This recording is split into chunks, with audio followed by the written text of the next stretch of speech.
저희들 신종론이라고 하는 쉽지 않은 주제를 붙들고 저희가 오픈 스터디를 진행하게 되었습니다. 오늘 아마 이런 저녁 시간에 함께 모이시는 것들이 어찌 보면 쉽지 않은데 아마 오늘 많이들 이렇게 같이 찾아와 주셔서 감사드리고 또 귀한 배움의 시간에 함께 먼 곳에서들 잘 달려와 주셔서 감사합니다. 저는 오늘 발제 사회 전체 오픈 스터디 사회를 맡은 우리 아신신앙연구소 학술위원장 김영근 목사입니다. 반갑습니다. 인사드리겠습니다.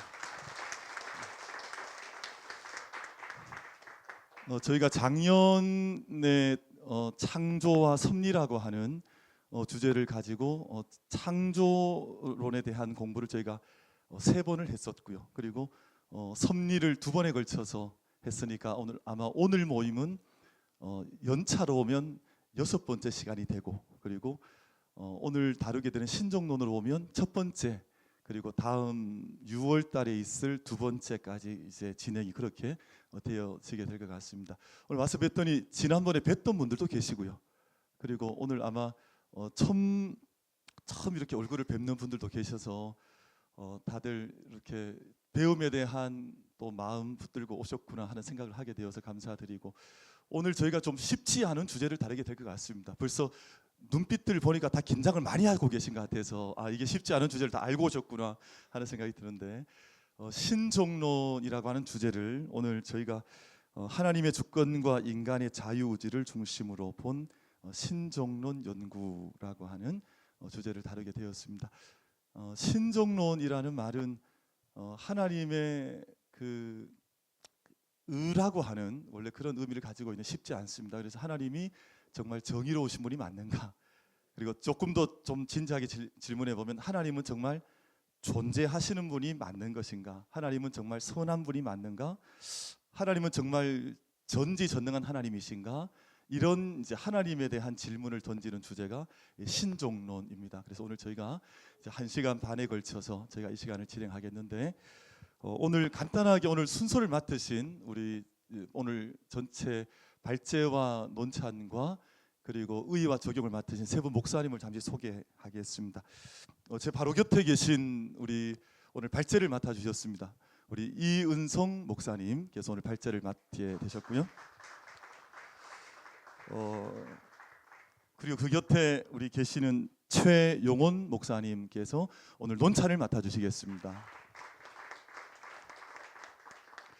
그리고 제일 왼쪽에 계시는 우리 박정호 우리 소장님이신데, 우리 저희 아신신앙연구소 소장님이신데 오늘 의의와 적용이라고 하는 주제로 이 전체 우리 발제 내용에 대한 의의와 또는 우리가 적용할 부분들에 대해서 아주 친절하게 말씀을 해 주실 것 같습니다. 박수로 같이 한번.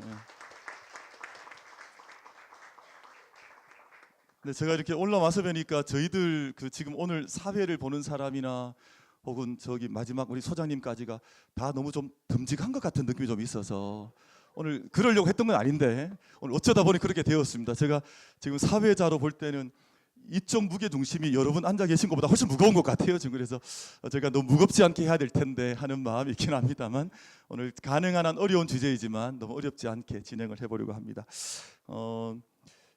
최대한 저희들 주제 자체가 사실은 좀 생경한 분들도 계시기 때문에 오늘 저희 앞에 순서 맡으신 분들께서 최대한 좀 속도를 조금은 여유롭게 진행을 하겠습니다. 그리고 함께 발제 참여하시면서 궁금하신 거나 또는 좀 질문을 던지고 싶은 내용들 있으시면 오늘 들어오실 때 우리 책자와 함께 받으셨던 질문지가 있을 텐데 질문지에 좀 적으셔서 나중에 질문지 주시면 저희가 또 함께 토론하고 답변하는 시간을 같이 가질 수 있도록 그렇게 하겠습니다. 근데 지난번 보니까 질문지 있지만 이렇게 또 성품이 또 급한 분들 막 손 들고 질문하는 분도 계시더라고요. 저는 그런 것도 환영합니다. 그러니까 자유롭게 오늘 좀 질문도 많이 하시고 신종론에 대한 저희들 이해와 그리고 또 교회 우리 신앙에 대한 적용 부분들을 함께 찾아 나가는 그런 시간이 되었으면 좋겠습니다. 오늘 발제는 30분 정도로 제한을 하겠습니다. 그리고 논찬은 한 10분 정도, 그리고 의의 및 적용도 한 10분 정도 해서 저희들 전체 발표가 마치고 나면 저희들 프론트에서 좀 저희들 안에서 대화를 한 10분 정도 진행을 하고 거기에 마치면 우리 전체가 함께 또 신정론의 어떤 정의나 또 어떤 적용 부분이나 또 이게 왜 중요한지 또 우리가 무엇을 알아가야 할지 이런 것들을 함께 토론하는 시간으로 좀 발전을 시켜갔으면 하는 마음이 있습니다. 그럼 제가 잠깐 기도드리고 우리 전체 시간 시작할 수 있도록 하겠습니다. 온 땅의 주인 되셔서 온 역사의 주인이 되셔서 이 모든 세상과 역사를 주관해 나가시는 하나님 아버지, 이 밤 아신신학연구소에서 주최하는 귀한 오픈 스터디를 통해서 또 하나님의 정의로우심, 또 인간의 고난과 아픔의 문제, 이 모든 것들이 어떻게 조화를 이루며 또 이 고통과 악과 모순이 많은 세상 가운데에서 우리가 참된 믿음의 길을 열어갈지를 함께 고민하고 기도하는 마음으로 대화를 나누고자 하오니 하나님께서 이곳 가운데 임재하여 주셔서 저들 가운데 참된 지혜와 또한 열린 마음과 이 모든 것들을 대할 수 있는 용기와 지혜를 하나님 허락하여 주시옵소서. 제가 함께 귀한 대화를 통해서 오늘 이 시대를 향한 하나님의 뜻을 함께 찾아나가는 귀한 이 밤이 되게 하여 주옵소서. 감사드리옵고 우리 주님 예수 그리스도 이름 받들어 기도드리옵나이다. 아멘. 그러면 이 시간 우리 이은성 목사님 발제 저희가 시작할 수 있도록 하겠습니다. 네, 발제를 맡은 이은성 목사입니다. 교재를 보시면서 또 앞에 화면 PPT를 보시면서 발제를 따라와 주시면 되겠습니다. 제목은 하나님의 주권과 인간의 자유의지를 중심으로 본 신정론 연구입니다. 목차가 화면에 표시되어 있고요. 참고하시면 되겠습니다. 서론부터 들어가겠습니다. 신정론은 문자적으로 하나님의 의라는 뜻을 가지고 있습니다. 악의 존재에 맞선 신의 정당성에 대한 논의를 의미하고요. 다시 말해서 신정론은 현존하는 고통과 악에 대한 질문에서 출발합니다. 우리가 현실에서 마주하고 있는 많은 문제들, 고통과 또 악의 문제들, 그것이 바로 신정론의 출발점이라고 생각하시면 되겠습니다. 우리는 이런 질문 앞에서 침묵할 것이 아니라 대답을 해야 되고 또 교회 역시 그 질문에 답을 해야만 합니다. 본 연구는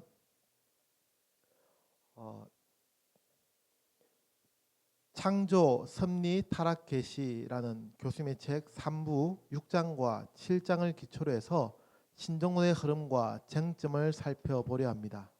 신정론의 역사를 살펴보는 것으로서 교부 시대부터 신정론이 어떻게 형성되어 왔으며 종교개혁 시대를 거치면서 어떻게 발전되었는지를 보게 될 것입니다. 그리고 계몽주의와 근대에 이르면서 신정론이 위기에 처한 원인을 찾아보려 합니다. 본론 2에서는 현대 신정론 모델들을 세 가지의 쟁점으로 정리하고 특징들을 살펴보려 합니다. 이 쟁점은 하나님의 주권, 인간의 자유의식, 그리고 악의 극복인데 이 쟁점은 교부 시대부터 끊임없이 논의되었으며 현대의 신정론 모델에서도 중요한 기준이 됩니다. 이 장을 통해 우리는 각 모델들의 한계와 장점을 알게 될 것입니다. 마지막으로 결론에서는 정리와 평가를 할 것이며 한국 교회에 몇 가지의 제언을 하려 합니다. 각주 2번 보시면 왜 제목에 악의 극복에 대해서 언급하지 않았는지에 대해서 설명하고 있기 때문에 넘어가겠습니다. 본론입니다. 신정론의 흐름을 살펴보려 하는데 먼저 신정론의 형성입니다. 신정론은 교부 시대가 중요합니다. 교부들의 신정론이 중세와 종교개혁 시대까지 큰 영향을 주었고 현대도 여전히 중요한 통찰을 주기 때문입니다. 많은 학자들이 있지만 여기서는 이레네우스, 테르툴리아누스, 아타나시우스, 오리게네스, 아우구스티누스를 살펴보려 합니다. 먼저 이레네우스입니다. 이레네우스는 창조가 하나님의 은혜에 의한 것이며 구원의 시작이라고 믿었습니다.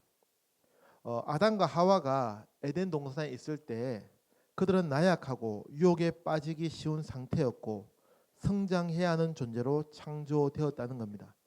이 점이 이레네우스의 신정론에서 독특한 부분인데 이레네우스는 인간을 하나님의 형상과 하나님의 닮음으로 구별하는데, 이때 형상은 육적인 본성을 가지고 있는 상태이고 닮음은 성령에 의해 완성된 인간입니다. 그러므로 인간의 타락과 악의 발생은 예기치 못한 사고가 아니라 인간이 성숙해가는 과정에서 발생합니다. 그는 선과 악이 인간의 행위에 의한다고 믿었습니다. 이레네우스는 타락과 악을 섭리 안에서 이해를 합니다. 그는 악의 원인을 인간의 약함과 타락으로 봤지만 이를 성숙과 총괄갱신으로, 즉 만물이 새로워지는 피조세계의 완성이라는 총괄갱신의 과정에서 오는 것으로 봤기 때문에 하나님의 예지를 희생시키지 않고 섭리의 일환으로 해석합니다. 한편 다음 단락인데요. 중간점 가사요. 한편 인간의 자유의지에 대한 긍정적 입장은 인간에게 책임감으로 이어집니다. 그는 인간의 본성이 선이나 악으로 정해져 있지 않다고 보았고, 그렇기에 인간에게 주어진 자유의지에 따른 각 사람의 행위는 책임성을 수반한다고 믿었습니다. 다음 테르툴리아누스입니다. 테르툴리아누스는 창조를 하나님의 가장 원초적 선하심으로 보았고, 인간은 선택의 능력을 가지고 있는데 이 선택의 능력을 자기 결정의 능력이라고 표현합니다. 이때 악은 인간의 선택 의지가 잘못된 결정을 하는 것에서 비롯되었고, 악이 하나님에게서 연유할 수 없다고 보았습니다. 인간에게 부여된 자유는 전적인 자유로서 인간은 선과 악에 대한 보상과 심판을 받게 된다고 보았습니다. 아타나시우스입니다. 아타나시우스는 하나님의 선한 창조를 믿었습니다. 악의 근원은 인간의 타락이라고 보았고, 악을 행한 인간은 그에 상응하는 책임을 져야 하며 타락하고 부패하여 비존재가 된다고 하였습니다. 아타나시우스의 신정론은 테르툴리아누스의 신정론과 하나님의 선한 창조, 인간의 자유의지, 책임성 부분에서 유사합니다. 오리게네스입니다.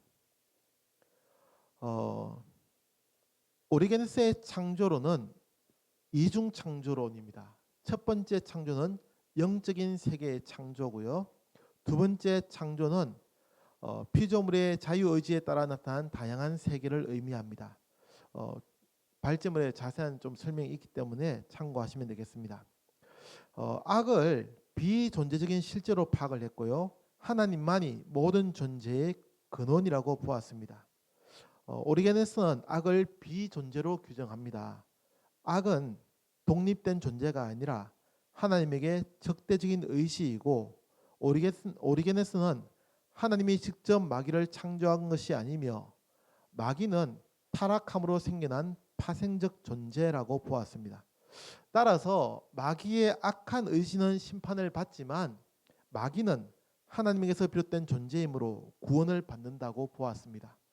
오리게네스 사상에서 결국 하나님에 의해 창조된 모든 존재는 구원받고 악은 멸망한다고 주장됩니다. 다음 아우구스티누스입니다. 아우구스티누스는 고전 신정론의 틀을 놓은 사람입니다. 그는 창조를 무로부터 세계를 창조했다고 보았고, 또한 창조된 모든 것은 선하다고 보았습니다. 하나님은 악의 근원이 될 수 없다는 겁니다. 삼위일체 하나님의 흔적이 그리고 피조 세계에 새겨져 있다고 보았습니다. 아우구스티누스에게 악은 인간의 타락과 연결됩니다. 아담은 선을 행한 자유의지를 가지고 있었습니다. 하지만 자유의지를 통해 타락이 일어났고 아우구스티누스가 악을 독립된 실체로 보지는 않았다는 겁니다. 아우구스티누스는 악의 존재를 선의 결핍으로 보았습니다. 다음 장 넘어가서요. 악은 인간 의지의 잘못된 발현이며 자신에게 주어진 자유의 오용이라고 보았습니다. 타락으로 인해 인간은 하나님과 연합이 손상되고 자아는 원래의 상태가 훼손되어 무질서하게 되었다고 주장합니다. 아우구스티누스는 죄의 유전설을 주장한 것으로도 알려져 있습니다. 그런데 그 죄의 유전설이라는 것이 모든 인간이 가지고 있는 죄의 보편성을 의미합니다. 발제소 얘기하듯이 모든 인간이 억울하게 아담이 지은 죄를 이어받았다는 의미로 얘기하지는 않습니다. 아담 이후에 인간의 악을 향한 편향성은 보편적이라고 믿었고 인간은 누구도 자신의 힘으로 의를 행할 수 없다고 보았습니다. 인간이 죄에서 벗어나기 위해서는 은혜가 필요하다는 것입니다. 아우구스티누스의 섭리로는 세상 속에 악이 성행하더라도 하나님은 세상을 보존하며 최종적인 목적으로 나아가는 섭리입니다. 인간은 악의 세계 안에서 여전히 자유를 가지며 하나님의 섭리의 협력자입니다. 아우구스티누스가 악을 능동적이고 독립적인 존재로 보지 않은 것은 고전 신정론에 미친 결정적인 공헌이었습니다. 아우구스티누스는 세계 속의 악의 현실을 이원론적 상태로 보지 않았습니다. 그는 선과 악을 구성적 요소로 보는 우주의 이원론을 거부했습니다. 그래서 아우구스티누스의 신론에서 악은 존재론적 가치를 획득하지 못하고 선의 결핍으로 규정됩니다. 두 번째로 신정론의 개성과 발전입니다. 아우구스티누스의 신정론은 중세 시대에 아퀴나스로 이어졌고 그 후 종교개혁가에게도 영향을 주었습니다. 종교개혁가 중에는 칼뱅의 신정론이 중요합니다. 그래서 이 절에서는 칼뱅의 신정론을 중심으로 보려 합니다. 특별히 칼뱅은 고전 신정론 중에서 아우구스티누스의 신정론의 구조를 받아들였고 하나님의 선한 창조, 선과 악의 대립이라는 우주적 이원론의 거부, 하나님의 피조 세계에 대한 확고한 섭리에 대해서 매우 유사합니다. 여기서는 칼뱅의 신정론에서 두드러지는 세 가지의 특징을 보려 합니다. 먼저 하나님의 주권을 절대적으로 강조하는 점입니다. 칼뱅은 하나님의 창조를 선하게 보았습니다. 즉 악은 선한 하나님에게서 비롯되지 않았고 피조물의 본성이 부패한 것으로 봅니다. 아우구스티누스처럼 칼뱅도 인간이 반역하게 된 근원을 교만으로 보며 아담의 타락으로 피조 세계가 오염되었다고 믿습니다. 두 줄 내려가서요. 칼뱅은 악과 하나님의 섭리를 이원론적으로 보지 않고 악은 감히 하나님에게 대적하지 못하며 하나님의 주권 아래에 있다고 보았습니다. 나아가 칼뱅은 악이 하나님의 의지를 떠나서는 행해지지 않는다고 믿었습니다. 두 번째로 칼뱅의 신정론은 목회적입니다. 칼뱅은 모든 것이 하나님의 섭리 아래에 있다고 믿습니다. 여기서 모든 것의 의미가 중요한데요. 칼뱅이 주장하는 모든 것에는 악도 포함됩니다. 악도 하나님의 섭리 아래에 있다는 겁니다. 어떤 악이 고통을 주더라도 그 악은 하나님의 더 큰 계획 아래에 있다는 것입니다. 세 번째로 칼뱅의 신정론에는 하나님의 신비가 숨어 있습니다.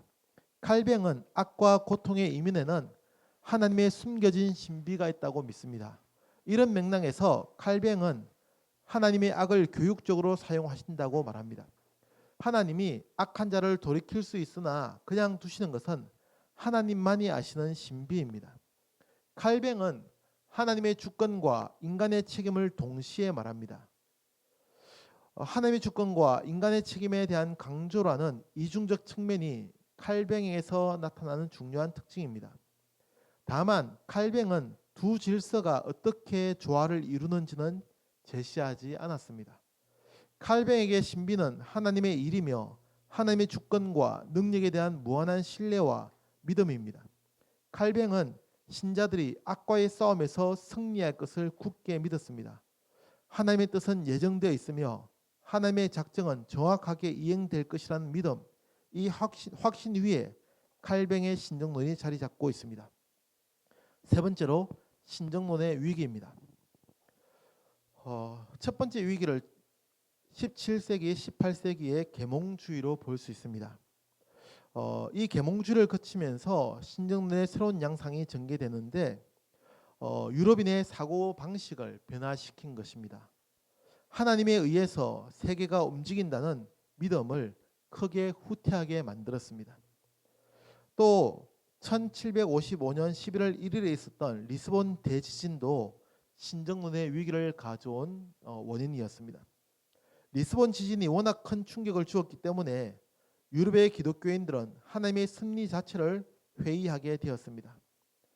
세 번째로 근대 사회가 되면서 신정론은 결정적인 위기를 맞이했습니다. 신정론이 설득력을 잃은 이유를 몇 가지로 정리해 볼 수 있는데 발제물의 첫째부터 네 가지로 정리하고 있습니다.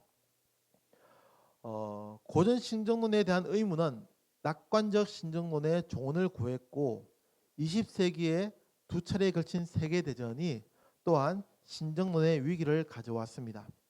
그리고 21세기의 현상과 과제가 신정론의 위기로 다가오고 있습니다.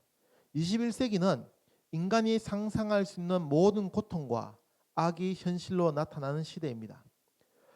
그리고 21세기에는 신정론의 새로운 과제가 추가됩니다. 20세기까지의 신정론은 개인, 사회, 역사에 나타나는 고통과 악에 대한 신의 정당성을 다루었습니다. 이 점에서 20세기의 신정론은 인간 중심이었습니다. 이에 반해서 21세기에 나타난 새로운 질문은 자연과 피조 세계가 겪는 고통에 대한 질문입니다. 고통의 주체가 인간이 아니라 자연으로 시각이 변경되고 있습니다. 큰 두 번째로요, 신정론의 쟁점입니다. 김동건 교수님은 신정론의 모델을 몇 가지의 유형으로 정리를 하고 있습니다. 각 유형은 장단점이 있고요, 나름의 통찰을 줍니다.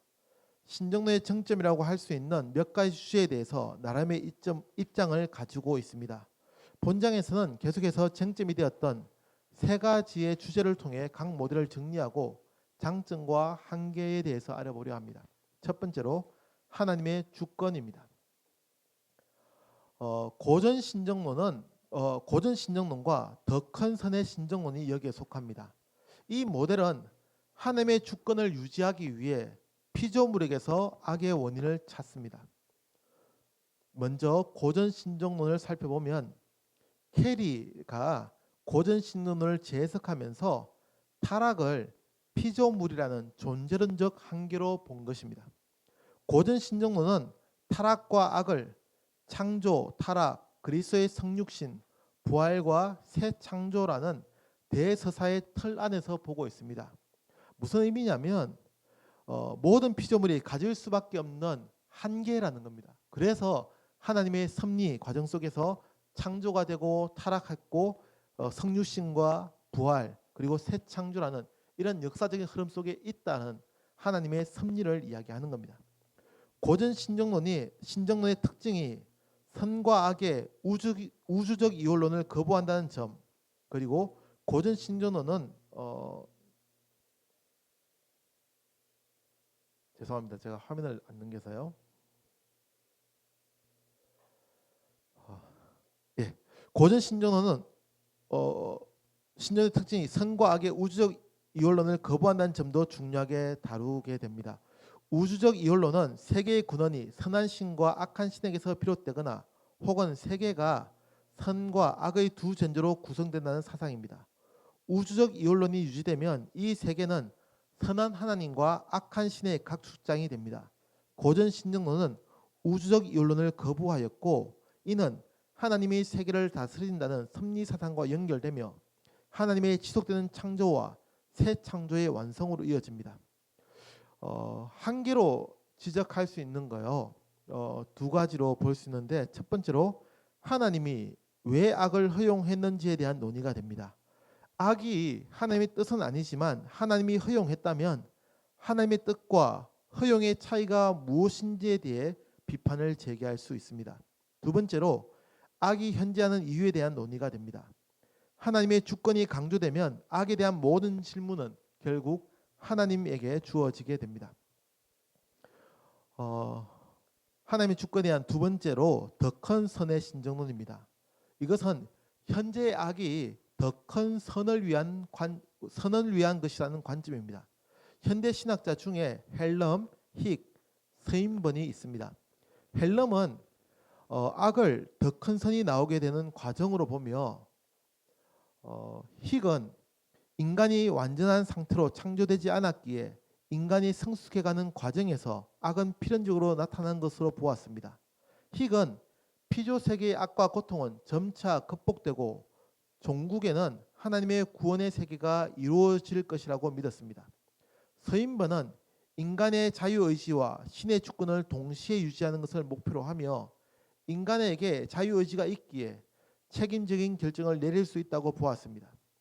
인간의 자유의지와 하나님의 주권 사이의 조화는 그러면 어떻게 되겠습니까?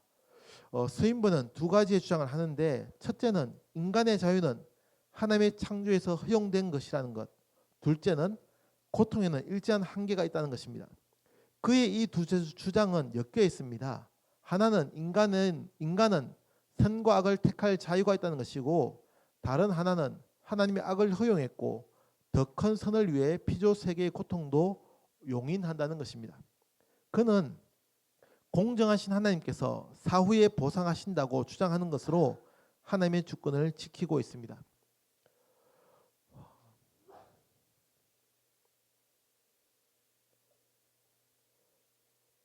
더 큰 선의 신정론도 한계가 드러납니다. 헬럼은 이해하지 못하는 고통을 겪어가는 현실에 관한 질문은 여전히 유효하다고 볼 수 있습니다. 힉에 대해서는 악을 지나치게 이론적이며 낙관적으로 보고 있다는 점입니다. 그리고 무엇보다 그렇다면 악을 극복하고 이겨내야 하는 동인을 찾기 어렵게 됩니다. 서인본에 대해서는 인간의 자유의지와 하나님의 주권을 동시에 유지하려 했지만 성공적으로 보이지 않습니다. 악의 현실을 너무 순진하게 보고 있다는 한계도 있고, 성경에서 악에 맞서는 하나님의 모습과 일치하지 않는다는 점, 그리고 인간 중심적인 한계가 드러나고 있습니다. 두 번째 쟁점은 인간의 자유의지입니다. 여기에는 열린 신정론이 해당되는데, 열린 유신론의 신정론이 바로 열린 신정론입니다. 열린 신정론에서는 하나님은 선하시며 하나님의 창조도 선합니다. 타락과 악은 인간이 자유의지를 잘못 사용한 것에 기인합니다. 이 점에서 고전 신정론과 열린 신정론 사이에 차이는 없습니다. 차이는 하나님께서 피조물이 자유의지를 오용할지를 알았는지 여부에 있습니다. 열린 신정론은 하나님이 자유의지의 오용을 몰랐다는 점에서 강조점이 하나님의 주권보다는 인간의 자유의지에 있다고 구분하는 것입니다. 라이스는 하나님이 정확하게 인간이 어떤 것을 선택하고 어떻게 반영할지를 몰랐다고 말합니다. 피녹도 하나님이 모든 것을 알고 있었다면 악의 발생도 하나님에게 귀속된다는 점에서 신성모독이라고 주장합니다. 김동건 교수님은 열린 신정론의 특징을 하나님의 전지와 전능을 제한하는 것이라고 정리합니다. 하나님은 자신의 능력을 제한했다고 봅니다. 열린 신정론은 신의 전지와 전능을 제한하고 인간의 자유의지를 강화하기 때문에 악에 대한 인간의 책임성이 강조됩니다. 열린 신정론은 목회적으로 신자들에게 도움이 된다고 주장을 합니다. 고통과 사고가 하나님의 뜻이 아니라는 것을 알 때 악에 맞서기가 쉽다는 점입니다. 피녹은 미래가 열려있다는 점에서 하나님을 더 의지하게 된다고 보았습니다. 이 쟁점의 한계는 하나님의 주권이 약화되었다는 것에서 기인합니다. 하나님의 은혜도 약화되고 미래가 인간의 자유의지에 상당 부분 의존하기 때문에 하나님의 나라가 완성될 것이라는 확신도 가질 수 없게 됩니다. 또한 하나님이 현재 악에 대해서 관여하지 못하는데 미래에는 승리할 것이라는 그 주장도 타당성을 잃게 됩니다. 세 번째로 악의 극복입니다. 악의 원인에 대해 질문하기보다 악의 극복에 중점을 두는 유형이고, 여기에는 투쟁의 신정론과 자연의 신정론이 해당됩니다. 먼저 투쟁의 신정론을 살펴보면 여기에는 두 부류의 신학자 혹은 신학이 속하게 됩니다. 전자는 해방신학, 여성신학, 흑인신학, 민중신학 같은 행동신학이 속하는 신학이고, 후자는 행동신학과 관계없는 개별신학자로서 신정론에서 가장 중요한 것은 실천이라고 믿는 학자들입니다. 김동건 교수는 투쟁의 신정론에서 행동신학을 중심으로 설교를 하고 있습니다.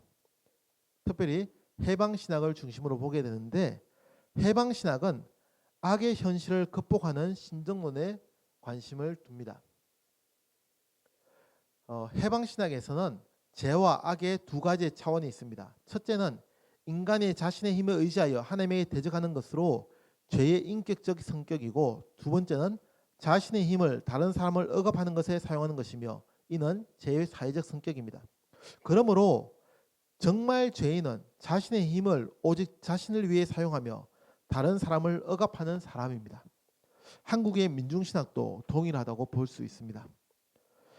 행동신학에서 실천의 모델은요, 예수 그리스도가 되고, 실천은 예수를 따르는 제자도의 형태를 띠게 됩니다. 그러나 악의 최후에 대해서는 신학자들 사이에 차이가 존재하게 됩니다.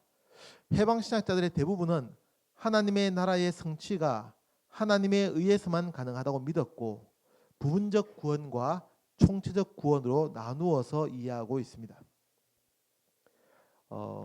행동신학의 투쟁의 신정론이 보인 한계입니다. 시대적 상황에 따라 활력이 떨어졌다는 점입니다. 그리고 인간 중심적인 신정론을 벗어나서 자연과 생태계 우주적 차원으로 확대되어야 한다는 점입니다. 자연의 신정론입니다. 이는 피조 세계에 대한 새로운 관점이 생기면서 나타났고요. 다양한 입장이 있지만 두 가지의 관점을 보면, 하나는 인간과 상관없이 자연에서 발생하는 고통에 대한 의미이고, 다른 하나는 인간과의 관계에서 발생하는 자연 파괴에 대한 것입니다. 먼저 첫 번째는 자연에서 발생하는 고통이 자비로운 하나님과 어떻게 조화를 이룰 수 있는지를 묻습니다. 예를 들면 자연 선택 과정, 진화 과정에서 자연 선택 과정이 어떻게 하나님의 섭리와 연결될 수 있는지 질문하는 겁니다.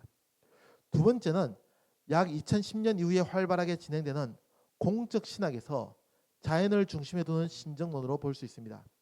공적 신학의 글로벌 유형이라고 할 수 있습니다. 자연의 신정론은 하나님의 피조물인 지구의 파괴를 막는 것이며, 그 결과는 하나님의 존재와도 연결됩니다. 대표적인 학자로 피어슨이 있는데, 피어슨은 인류에게 공동의 선은 기후, 환경, 땅이라고 말하며, 땅 자체가 공적인 것이므로 신학의 역할은 땅을 소중히 여기고 지키는 것이라고 봅니다.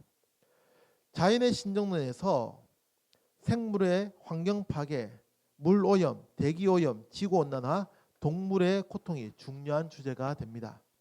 따라서 신정론은 인간의 고통뿐만 아니라 모든 피조물의 고통을 함께 고려해야 한다고 주장합니다. 평가를 하면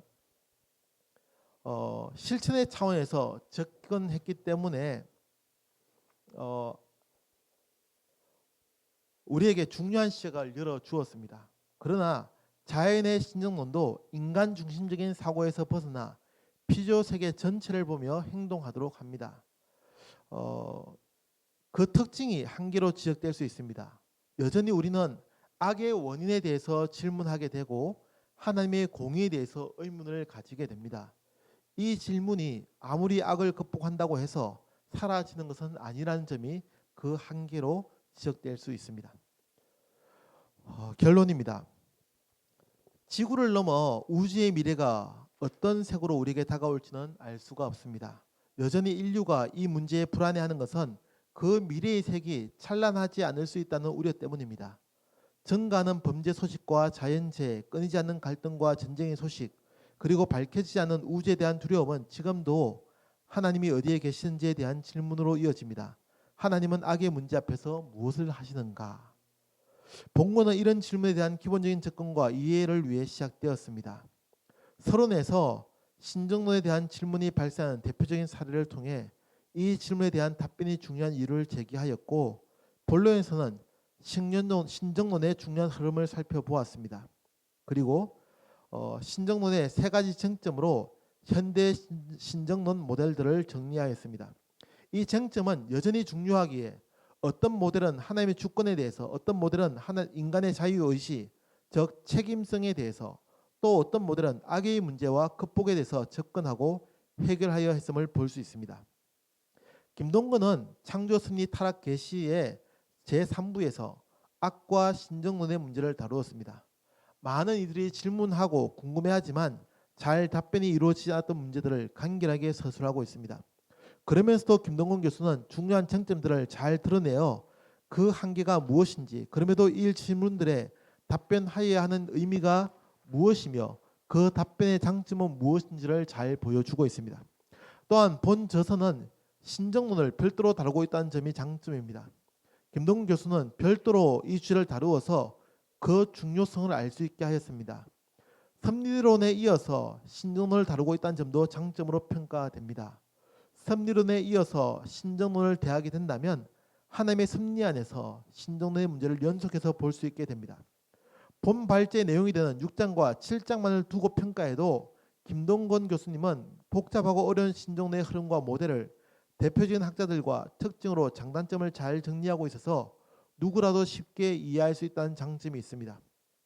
그럼에도 더 깊은 연구를 하는 이들에게는 추가적인 연구 주제를 제시하고 있으며 이어지는 8장을 통해 신정론의 새로운 접근으로 독자를 안내한다는 점도 큰 장점으로 손꼽힙니다. 마지막으로 본 연구로 살펴본 신정론을 정리하면서 몇 가지의 제언을 한국 교회에 하려 합니다. 먼저 교회는 시대의 아픔과 문제에 관심을 가져야 하고 답해야 할 책임이 있습니다. 한국 교회는 기후의 위기가 본격화되는 이 시기에 전쟁과 분쟁이 끊이지 않기에 더 고심하며 답하려 노력해야 합니다. 두 번째로 신정론의 쟁점은 그 어느 것도 포기할 수 없는 중요한 지점입니다. 이 모든 것을 아우를 수 있는 신정론이 연구되어야 합니다. 김동건 교수님은 이 점에서 한국교회와 신학계에 중요한 공헌을 한 것으로 평가됩니다. 주제와 분량의 한계상 이번 오픈 스터디에서 김동건 교수님의 신정론을 다루지 못했지만 계속되는 오픈 스터디를 통해 김동건 교수님의 신정론을 연구하는 것이 중요할 것으로 평가됩니다. 세 번째로 마지막으로 신학 운동의 필요성을 제언합니다.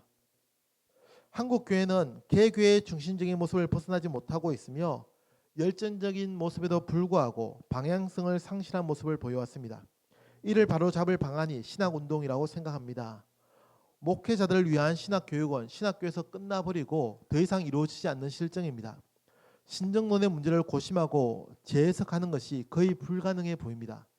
지속적이고도 심도 있는 신학 운동을 통해 목회자들의 재교육이 이루어지고 현 시대에 대한 고민이 공감대를 이룰 수 있다면 신정론의 위기라고 하는 문제도 해결될 수 있을 것입니다.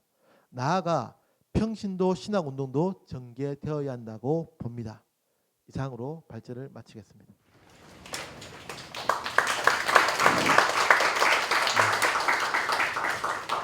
아니 제가 박수 치자고 말씀도 안 드렸는데 박수를 치시면 되나요? 다시 한번 우리 윤성 목사님께 박수로 같이 한번 귀한 발제 감사하고 격려합니다. 저희가 발제를 통해서 함께 저희가 내용을 다 같이 헤아려 보시고 함께 발제 참여했습니다만 신정론의 문제는 이 세상에 인간의 그 악의 문제가 있다는 것과 또 이 악으로 인한 인간의 고통이 끊이지 않는다는 것에 대한 긴 교회 역사의 응답이 신정론이라는 것으로 나왔다는 것을 저희가 오늘 발제를 통해서 함께 들었습니다. 근데 이게 그 신정론이라는 주제가 이게 워낙 긴 주제이다 보니 그 처음 초대교회에 있던 교부들로부터 이 신정론들이 시도가 되어지기 시작을 했던 그 역사들을 오늘 발제를 통해서 함께 들었고 또 고대교회에서는 아우구스티누스라고 하는 우리 걸출한 우리 교회의 교부로부터 신정론의 뼈대가 잘 형성이 되었는데 그것이 칼빈을 통해서 또 현대 교회까지 이어져 내려왔던 역사도 제가 발제를 통해서 함께 정리가 좀 된 것 같습니다. 그리고 대신 17세기, 18세기 어간대쯤 내려오면서 신정론이 한번 큰 위기, 신정론이 과연 의미가 있는 것인가, 하나님이 정말 선하신 것인가, 뭐 이런 것에 대한 이제 충격들이 17세기, 18세기 과학주의 시대, 또 이성이 이제 발전하는 시대, 또 합리주의가 대두되는 시대를 통해서 신정론이 이제는 위기를 맞이했던 신정론을 더 이상 묻지 않는 뭐 그런 시대가 되어졌던 그 부분도 저희가 좀 짚어주셨고요. 그리고 그 이후에 현대 신정론들이 이제 어떤 모습으로 나타났는가 하는 것을 설명해 주시면서 아마 쟁점에 대한 부분을 짚어주셨는데 그 쟁점이 크게 두 가지가 나온 것 같습니다. 하나는 여전히 하나님의 주권을 강조해야 하는 이 세상에 악이 많지만 하나님의 주권을 우리가 어떻게 이해해야 하는가에 대한 부분과 그리고 이 악이 많은 것 가운데에서도 우리 인간의 자유의지는 어떻게 기능해야 될 것인가 하는 것을 말씀을 해주셨고 거기에 대해서 모든 악을 극복하려고 나온 실천적인 어떤 신정론의 어떤 흐름들도 짚어주신 것 같습니다. 그래서 오늘 아마 제가 큰 맥락을 다 저희가 이해를 좀 따라가면서 제가 말씀을 들었는데 아마 논찬을 좀 저희가 함께 들어보면 오늘 발제에 대한 가치나 또 우리가 함께 질문할 수 있는 부분들을 좀 짚어갈 수 있지 않을까 그렇게 생각을 합니다. 근데 논찬 듣기 전에 제가 짧게 좀 멘트할 게 있는데 지금 오늘 발제가 신정론의 첫 번째 시간이거든요. 그러다 보니 신정론의 배경이 되어지고 있습니다. 신정론이 뭐냐, 또 어떤 역사적 흐름을 잡아왔느냐, 그리고 다음 저희가 6월 달에 있을 신정론 두 번째 시간이 사실은 이제 김동건 교수님의 신정론의 모든 신정론에 대한 재해석과 그 신화 한국 교회에 대한 재현이 그때 이제 나오다 보니 오늘은 큰 밑그림을 그리고 있다 이렇게 좀 이해를 하시면 아마 무리가 없지 않을까 그렇게 생각합니다. 이제 논찬 우리 최영원 목사님 통해서 참여하겠습니다. 네, 논찬하도록 하겠습니다. 논찬은 크게 두 부분으로 하려고 하는데요. 한 부분은 이 발제물의 구조에 대한 것이고요. 또 한 부분은 발제물의 평가에 대한 것입니다. 발제물의 구조는 그 나누어드린 책자 18쪽에 보면 나오는데요. 크게 서론, 본론, 결론 이렇게 되어 있습니다. 서론에서 발제자는 악과 신정론에 대해 답변해야 할 교회의 책임을 주장합니다. 악과 신정론에 대해서 교회가 책임이 있다는 것이죠. 두 번째는 본론에서 무엇을 다룰 것인가, 서론에서 기술을 하고 있고요. 세 번째는 결론에서 무엇을 말할 것인가, 이렇게 서론에서 밝히고 있습니다. 그리고 본론은 크게 두 가지입니다. 하나는 신정론의 흐름이고요. 또 하나는 신정론의 쟁점입니다. 신정론의 흐름은 교수님 책 창조 섭리 타락 계시 제3부 악과 신정론 그 6장 개요에 대한 것입니다. 개요 안에 이 신정론의 흐름에 대해서 잘 나오고요. 그리고 신정론의 쟁점은 7장에 잘 나옵니다. 교수님께서는 7장을 현대의 신정론의 모델이라는 제목을 붙였습니다. 그래서 발제자께서 신정론의 흐름에서는 신정론이 어떻게 형성됐고 교구시대 때, 그리고 신정론의 개선과 발전이 종교개혁 시대 때 어떻게 되었는지, 그리고 신정론의 위기가 찾아왔습니다. 그것은 계몽주의 시대 이후로 본격적으로 위기가 찾아왔는데요. 교수님 저서에 보면 명쾌하게 잘 나와 있습니다. 그리고 교수님은 현대 신정론의 모델이라고 제목을 붙였는데 이 발제자는 그것을 세 가지 관점에서 말하는데, 하나는 하나님의 주권이고요. 이것은 발제하신 대로 1번 고전 신정론과 그리고 4번에 더 큰 선의 신정론이 하나님의 주권이라고 얘기했고요. 또 하나는 인간의 자유의지인데요. 이것은 교수님께서 7장 2의 열린 신정론이라고 기술하고 있는데 그것을 중심으로 얘기를 했고, 3번 악의 극복은 그 투쟁의 신정론과 자연의 신정론을 가지고 기술하고 있습니다. 그리고 두 번째는 발제물의 평가인데요. 발제물의 평가는 책자 19쪽에 나옵니다. 저는 네 가지 정도로 평가를 했습니다. 첫 번째는 김동건 교수는 악과 신정론에 대한 이해가 기독교에서 하나님의 세상 통치와 연관해서 대단히 진지한 주제였으므로 교부 시대로부터 지금까지 논의되어 온 문제, 주제라고 봅니다. 발제자는 1. 신정론의 흐름, 신정론의 형성, 신정론의 개선과 발전에서 김동건 교수가 기술한 교부 시대로부터 종교개혁 시대에 이르는 신정론의 흐름을 잘 정리하고 있습니다. 이러한 정리는 현대의 신정론 모델 중 하나인 고전 신정론을 이해하는 데 바탕이 됩니다. 두 번째, 김동건은 창조 섭리 타락 계시 제3부 악과 신정론을 기술하면서 글머리에 섭리론의 한 주제로 다루는 신정론을 왜 별도의 지면을 할애하여 배정했는지를 밝히고 있습니다. 그것은 20세기 이후 세계가 마주하는 악의 문제가 워낙 심각했기 때문입니다. 발제자는 본론 1. 신정론의 흐름, 3. 신정론의 위기에서 김동건 교수가 지적한 20세기 이후 두 차례, 이건 제가 수정하겠습니다. 제2차 세계대전 이후가 정확한 표현입니다. 교수는 그렇게 기술하거든요.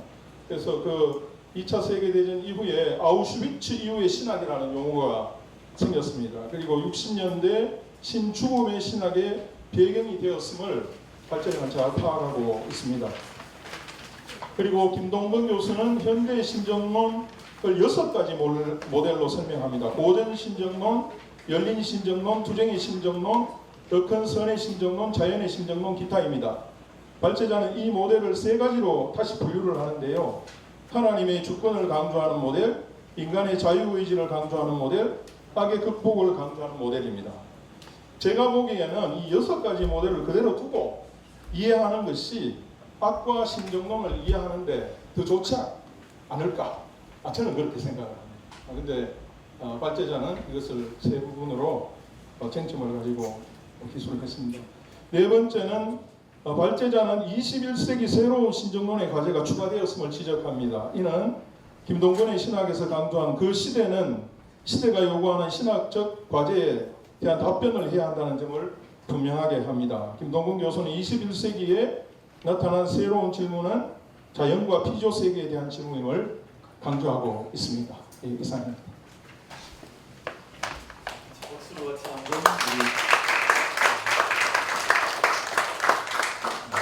긴 노차는 아니지만 우리 발제에 대한 구조에 대한 분석이나 또 그 안에 담겨져 있는 콘텐츠 내용들이 어떻게 구성이 되어 있는지를 잘 말씀해 주셨고, 또 논찬자가 보시는 왜 이렇게 발제를 하셨을까 하는 질문도 한두 가지 정도는 아마 담겨져 있는 것 같습니다. 잘 논찬해 주셔서 감사드리고, 우리 발제와 논찬에 대한 부분들은 사실은 이제 마지막 파트가 중요한데 저희들 이것이 신정론이라고 하는 악과 또 하나님의 정의에 대한 이 주제가 오늘 우리에게 어떤 의미가 있을까, 또 어떤 의의를 가지고 있으며 또 어떤 적용이 가능할까 하는 것을 두 분의 발제와 논찬을 기준으로 해서 우리 박정호 목사님께서 말씀을 좀 해주시겠습니다. 박수로 같이 한번 맞아주시면 좋겠습니다.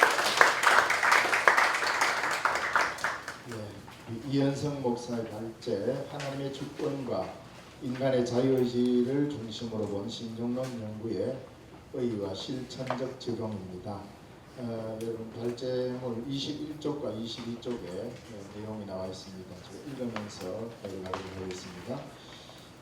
교수님께서 쓰신 책에 모든 신정론은 자신의 시대 안에서 재해석되어야 한다. 교회와 신학은 그 시대 안에서 새로운 방법으로 신정론을 해석하고 그 시대의 고난과 고통에 답변을 해야 하기 때문이다. 이 이유가 신정론을 공부해야 될 이유고 신학해야 될 이유입니다. 오늘을 사는 그리스도인들에게 악의 문제는 가장 현실적인 문제로 맞아오고 있는 것이 사실임에도 불구하고 교회는 예수 외면하려는 태도에 익숙해져 있습니다. 좋은 것만 생각하고 악의 현실을 눈 감아버리려는 그릇된 경건이 한 몫을 했기 때문입니다. 이러한 현실이 신학적 성향에도 반영되어서 신정론을 신학의 주제로 다루는 것을 터부시한 것이 사실입니다. 당장의 교회 수적 부흥과 성장만을 선한 것으로 여기는 교회의 그릇된 신학이 이런 폐단을 낳았다고 할 수 있다. 이러한 현실에 책임있게 반성해야 될 주체는 바로 우리들인 것이다. 그 반성은 단순한 회한이 아니라 실질적인 연구 자세로 전환해야 한다는 것이다. 오늘의 본 발제를 통해 발제자는 신정론의 쟁점을 알기 쉽게 잘 부각시켰다. 김동건의 책에서는 6가지의 현대 신정론 모델을 소개하는 데 비해서 발제자는 자신의 방식으로 하나님의 주권, 인간의 자유의지, 악의 극복이라는 세 가지 신학적 주제를 통해 잘 설명해내고 있다. 이 주제는 신정론뿐 아니라 모든 신학에서 가장 중요하게 다루는 주제임이 틀림없다. 그러므로 신정론은 신학의 작은 한 부분이 아니라 실질적으로 신학의 전 분야와 연결되어 있다는 것이다. 발제자가 이러한 관점으로 새롭게 해석을 할 수 있음이 신학함의 의미일 것이다. 책을 통해 이러한 통찰을 해낼 수 있는 역량을 간직한다는 것이 이미 신학자인 것이다. 각 시대마다 악의 현실이 심각할 때 언제나 교회는 더 좋은 답변을 해내야 하기 때문에 이러한 신학적 통찰을 키우는 것은 시대를 향한 하나님의 요청인 것이다. 발제와 책에서 다룬 교우들의 깊은 통찰은 그냥 쉽게 내뱉은 어느 유의가 아니라 자신들의 신학에 자신의 생명을 걸 만큼 책임성으로 응답했던 결과물들인 것이다. 이처럼 오늘 우리 시대에 답변해야 할 우리의 1차적인 응답은 신학적 사고로 전환하는 것이 필수적이다. 구체적인 방향성은 다음 발제, 신정론의 재해석이 있습니다. 교수님의 신학이 돋보이는 그 다음 발제에서 명확하게 제시될 것으로 기대하며 오늘 여기서는 역사의 고비마다 자신의 시대에 신학적 책임을 감당했던 선진들의 응답성을 이어가야 할 큰 방향만 잡는 것으로 제시하고자 한다. 먼저 한국교회의 목회자에게 요청을 합니다. 설교의 언어를 바꾸어 보자 합니다. 한국교회만큼 많은 설교를 요청하는 곳도 감당하는 곳도 없을 것이다. 목사는 어떤 형편에서든지 설교를 해낼 수 있는 능력자로 인식하고 있는 곳이 한국교회의 모습입니다. 그러나 강단에서 선포되는 설교의 언어는 매우 비신학적이고 번영과 출세지향적 언설이 인기를 얻고 복받고 잘되는 것만이 소위 은혜로운 설교로 통하는 시대에 살고 있다. 평신도의 신학화는 가장 먼저 설교의 신학화로부터 출발하지 않으면 안 된다. 신학은 신학교에서, 설교는 교회에서라는 이분법적 사고는 설교와 신학을 분리하게 만들었다. 설교에서 신정론의 주제들을 다룰 수 있어야 한다. 신학에서 다루는 것은 반드시 설교에서도 선포되어야 한다. 설교의 언어가 현실에 매몰되게 하는 언어로 외치다 보니 성도들은 악의 현실에 눈 감는 것이 익숙하고 생명에 반하는 것에 저항하는 정신을 잃어버렸고 불의를 은근히 눈 감고도 이익만 된다면 그것을 하나님의 축복으로 바꾸어버리는 언어의 달변가는 결코 설교자라 할 수 없다. 강단에서 선포되어야 하는 언어를 성서적 언어로 다시 회복해야 한다. 생명의 우선성, 사랑의 실천, 은혜의 우선성, 섬김, 공동체 지향, 정의와 평화 등 하나님 나라의 가치를 담은 언어를 선포해야 할 것이다. 이러한 언어는 신정론에 대한 올바른 이해와 고민 없이는 나올 수 없는 말들이기 때문이다. 다음으로는 신학도들에게 신학적 고전 읽기를 반드시 해야 한다는 것이다. 지금 우리는 김동근 교수의 책을 통해 신정론에 관한 신학적 담론의 최첨단에 와 있다고 해도 과언이 아니다. 우리 시대에 이러한 책을 읽고 토론할 수 있다는 것에 감사할 따름이다. 그러나 교수님의 책이 어느 날 갑자기 하늘에서 뚝 떨어진 책이 아니다. 무엇보다도 성세의 기초한 깊은 연구와 위대한 교부들로부터 해서 앞서간 신학자들과의 사투를 벌인 결과물이 우리 앞에 있는 것이다. 그러므로 우리들도 우리 시대에 합당한 신학적 답변을 할 수 있도록 신학적 토론과 신학적 묵상을 아울러야 할 것이다. 현재로선 신학 있는 묵상을 통해서라도 평신도들이 얼마든지 참여할 수 있는 신학의 장이 시급하다. 네, 감사합니다. 우리 세 분의 저희가 발표를 다 함께 잘 참여해 주셔서 감사합니다. 제가 눈빛을 뵈니까 다 주무시지 않으시고 초롱초롱하게 같이 참여해 주셔서 너무 감사드리고요. 쉽지 않은 주제의 또 발표이긴 한데 저희가 발제, 논창 그리고 의와 조정까지 잘 맞춰주셨습니다. 우리 세 분께 우리 다시 한번 우리 박수로 같이 한번 인사를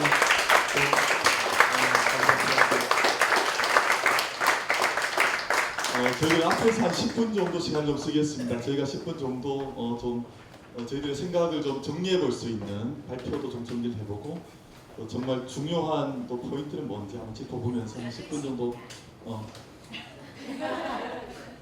티맵이 켜져 있는 것 같은데 그래서 제가 한 10분 정도 시간을 쓰겠습니다. 그리고 마치고 나면 저희들 전체가 좀 궁금한 것들이나 좀 질문이나 또는 저희가 좀 문제 제기하고 싶은 것들 우리 전체 참여자들께서 함께 참여하시면서 좀 이어가면 좋겠습니다. 일단 서로 좀 얘기를 하시면 좋겠는데 저희가 아까 그 논찬하신 우리 최고 목사님께서 우리 이은선 목사님께 내용이 보니까 질문이 한 가지 들어있긴 했던 것 같습니다. 그래서 저희가 오프닝하는 차원에서 그냥 아까 그 부분 하고 싶은데 그 교수님의 현대의 신정론에 이제 이제 정리가 몇 가지가 있었는데 아마 왜 그걸 크게 세 가지로 바꿨느냐 이제 그 원래대로 원래 우리 저희 다 아시겠죠? 저희 텍스트는 제가 이 책인 건 아마 다 아실 터이고 그래서 이 텍스트에 있는 것들을 좀 바꾸었던 의도가 뭘까라고 하는 논찬자의 좀 질문이 있었는데 아마 큰 거는 아니지만 그래도 한번 질문이 있었으니까 먼저 오프닝하는 차원에서 좀 듣고 전체 가닥을 좀 잡아갈 수 있도록 그렇게 한번 해보겠습니다. 네, 그렇게 질문하면 되겠죠, 목사님? 네. 저는 질문으로 받아들이지 않았는데 답을 하라니 일단 목사님의 취향이시니까 그리고 교수님이 어려운 방향으로 책을 기술하셨겠습니까? 교수님이 당연히 6가지로 정리한 게 더 쉽고 더 정확하다고 하셨기 때문에 6가지 모델로 정리했다고 저도 압니다. 근데 제 발제에서 이제 굳이 그러면 그럴 것 같으면 그냥 요약이잖아요, 그죠? 책을 탁탁 요약하는 것밖에 되지 않고 제 관점으로 책을 읽고 제 나름대로 해석을 해본 거기 때문에 이렇게 정리한 겁니다. 교수님 방식이 당연히 좋다고 생각합니다. 그렇지 않다면 스승인데 교수님께서 그렇게 쓰셨겠습니까?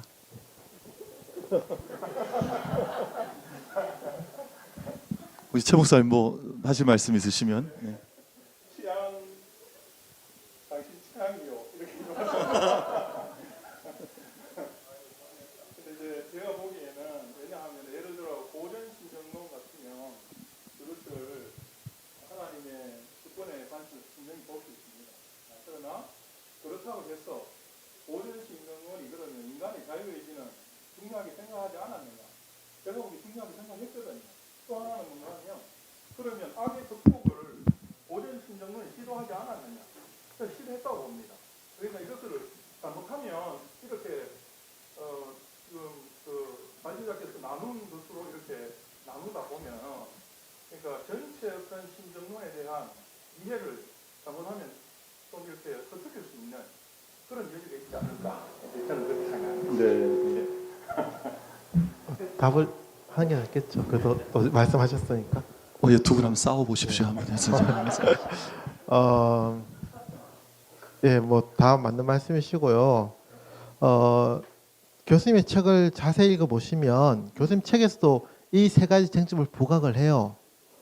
마지막에 평가에서 어떤 모델은 하나님의 주권이 강조되었고 어떤 모델은 인간의 자유, 인간의 책임성에서 강조했다.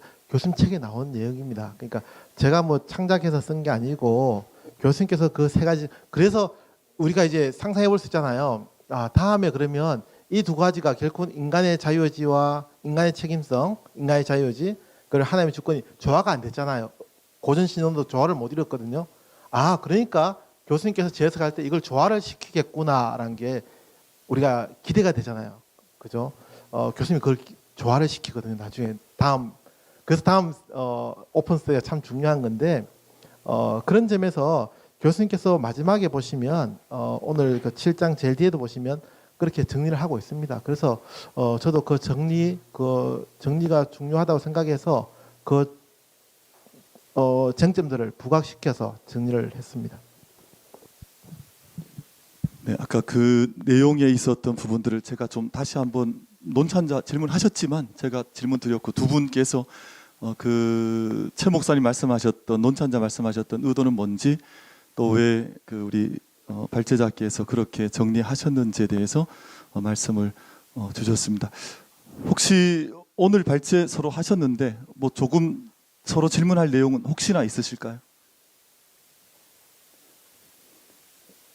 우리 박정우 소장님 혹시나 정리하시거나 제안하실 말씀들이 있으신지? 제안이라기보다 아마 논찬하신 분하고 저하고 글이 보니까 약간 좀 상반된 것 같아요. 이게 발제물에 대한 평가가 그렇죠. 물론 그것도 당신 취향이요 이런지 모르겠지만 저는 왜냐하면 실제로 신학의 전 역사를 쭉 훑어보면 하나님의 주권과 인간의 자유의지 이 두 개가 사실은 가장 큰 주제로 흘러가고 있거든요. 근데 이게 신정론과 연결이 안 될 수가 없으니까 발제자는 보니까 여러 고전 신정론부터 해가지고 6가지 신정론 모델이 쭉 나오는데 이 모델들이 전부 다 신정론을 이야기하려면 하나님의 주권과 인간의 자유의지, 악의 극복 이걸 안 다루면 신정론이 안 되니까 모든 신정론마다 이 3가지 주제에 묶여가 있다는 거죠. 그래서 조금 이쪽으로 가기도 하고 조금 이쪽으로 오기도 하고 어떤 이런 과정인데 그래서 저는 오히려 더 쉽게 이 3가지 주제로 신정론을 여러 가지로 설명했구나 해서 저는 약간 긍정적으로 평가를 했는데 우리 논차는 또 예리한 눈으로 왜 굳이 이런 것 같아요. 그래서 읽어보시면 둘 다 이야기가 맞을 겁니다. 우리 논찬하신 분이나 또 제가 평가한 것도 그 방법으로 읽어보면 맞네 싶을 거고 그래서 내용을 좀 더 발제자가 오히려 좀 더 쉽게 접근할 수 있는 길을 열지 않았나라는 그런 생각을 저는 가집니다. 예, 저마다 이렇게 가지고 계신 생각들이 다 이렇게 고집들이 있으신 것 같아요. 보니까 다 자기 고집을 끝까지 이야기를 하고 계셔서. 근데 아마 저희가 오늘 아마 전체 우리 참여자들께서 아마 좀 스케치하시고 감을 잡으셨을 것 같은데 아마 신종론에 대한 주제에서 아마 가장 중요한 두 단어가 또 하나님의 전적인 주권, 하나님의 주권과 그 능력, 하나님에 대한 한 부분이 중요하구나 하는 생각을 저희가 좀 정리를 할 수 있는 것 같습니다. 그리고 또 한편에서는 인간의 약점과 그럼 인간의 어떤 죄성 이런 것들이 신종론을 이야기할 때 꼭 우리가 짚고 또 확인돼야 되는 부분이구나. 왜냐하면 악이라고 하는 건 인간의 타락이나 혹은 피조세계의 타락, 어떤 피조세계의 어떤 결함 같은 것들을 통해서 이 땅에 악이 많이 나오는 것이니까 아마 그 2가지에 대한 이제 이야기들을 방금 제가 한 5분 정도 선 안에서 말씀을 나눴던 것 같습니다. 그럼 제가 질문 하나 드려도 될까요? 제가 느낀 저도 이렇게 같이 좀 고민을 하고 왔는데 교부들이 형성했던 신종론 큰 특징이 좀 있는 것 같더라고요. 그러니까 고대 교부들의 신종론의 특징이 있고 또 이것을 전체 이제 아우구스티누스로 대표되는 고대 교부들의 신종론을 이제 칼빈이 계승을 했는데 아마 저희가 이제 신종론을 좀 이해하려면 이 부분들의 전체 특징이 뭔지 저희가 이제 17세기, 18세기의 신종론이 큰 위기를 맞이하거나 신학에서 이렇게 신종론이 의미가 없다 할 만큼 위기를 맞이했던 때가 있었는데 그 전 앞세대의 신종론이 형성되었던 고대교회나 중세교회까지 신종론의 가장 큰 특징이 뭘까? 이런 것들 좀 조금 정리를 해주시면 아마 오늘 우리 참여하신 우리 성도님들도 계신 것 같은데 우리 신학생들이나 우리 모두가 좀 더 유익하지 않을까라고 생각을 하거든요. 그래서 우리 발제자께서 조금 간단하게 좀 정리를 해주시면 어떨까 싶습니다. 고전 신정론이라고 얘기를 하죠. 그러니까 교부 시대 그리고 칼뱅까지 이어지는 것은 고전 신정론이라고 정리를 하시면 될 것 같고요. 계속 반복되는 얘기지만 하나님의 주권이 강조되고 그리고 하나님이 선한 창조를 하셨고 그리고 선과 악이라는 이 대립 관계로 보지 않는다는 것 그리고 하나님께서 이 잘못되어가는 피조 세계에 여전히 섭리하고 계시다는 것 이게 강조되는 신정론이 고전 신정론입니다. 짧게 얘기하면 그렇습니다. 너무 짧게 얘기해 주셔가지고 지금 아니 근데 저는 이제 생각할 때 어떤 생각이 좀 들었냐 하면 옛날 고전 우리 교부들이 하나님을 많이 사랑했구나 이런 느낌을 좀 받았습니다. 왜냐하면 이렇게 저도 책을 좀 읽어봤는데 하나님에 대한 전적인 지지를 보내는 것 같더라고요. 그러니까 이 땅에 악이 있는데 이 땅에 인간은 고통이 있는데 그래도 그 고통 너머에 하나님은 선하시고 또 하나님께서 뭔가를 이루어가려고 하시고 하나님 뭔가를 교육하려고 하시고 또 이 징계를 통해서 더 큰 선을 이루려고 하시고 이런 하나님에 대한 무한 긍정이 고대 교부들에게 있는 것 아닌가 좀 이런 생각을 좀 하게 되었었거든요. 그래서 그런 것들은 다 정당한 건가 이런 생각도 좀 해봤어요. 왜냐하면 우린 아픈데 사실은 저는 고통스럽고 힘든데 하나님 다 선하십니다라고 고대 교부들이 이렇게 너무 이렇게 좀 극찬이라 그럴까? 이런 고대 교부들이 가지고 있었던 신정론이 오늘 우리들에게 어떻게 이해가 돼야 되고 좀 다시금 해석이 되면 좋을까? 뭐 이런 고민을 좀 해봤던 거죠. 그래서 그런 차원에서 여쭤봤던 거예요. 답 안 하셔도 됩니다. 답하실 의지가 예.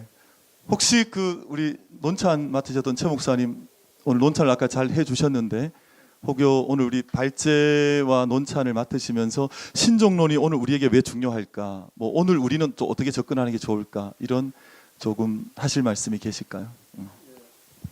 교수님께서도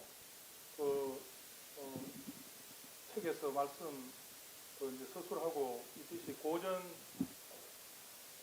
고전 신정론이 오늘날에도 여전히 의미가 있다. 이제 분명히 그렇게 말씀하고 계시고요. 뭐 이제 그것이 결국에는 그 계몽주의 시대 이후로 이제 시대 정신이 바뀌었기 때문에 그래서 이제 우리는 지금 현대에 살고 있으니까 질문하지 않을 수 없는 그러니까 왜 이것이 오늘날 우리가 질문을 할 수밖에 없었는지 그것을 신정론의 위기에서 교수님께서 밝히고 있다고 보거든요. 그러니까 그러나 그럼에도 불구하고 고전 신정론은 여전히 의미가 있다. 하나 예를 들면 참 우리가 보기에 이해할 수 없는 그런 악과 그런 것을 마주쳐도 하나님께서는 결국 승리하신다고 하는 그것을 우리가 믿지 않으면 어떻게 그 고난을 이겨낼 수 있겠습니까? 그것은 고전 신정론에서 강조되었던 내용이기 때문에 오늘날도 여전히 의미가 있지만 또 이제 새로운 또 물음을 물어야 하는 그런 우리가 아닌가 생각합니다. 네, 방금 논찬자 말씀하셨던 마지막 승리에 대한 이런 부분들이 신정론 안에 또 이야기되고 있으니까 제가 오늘 또 질문을 해야 된다고 생각하는데 아마 저희가 오늘 신정론을 이야기해야 되는 가장 중요한 이유가 한 가지 있다면 더 많은 새로운 악들이나 더 많은 고통들이 오늘 우리에게 매일같이 다가오고 있다는 사실인 것 같습니다.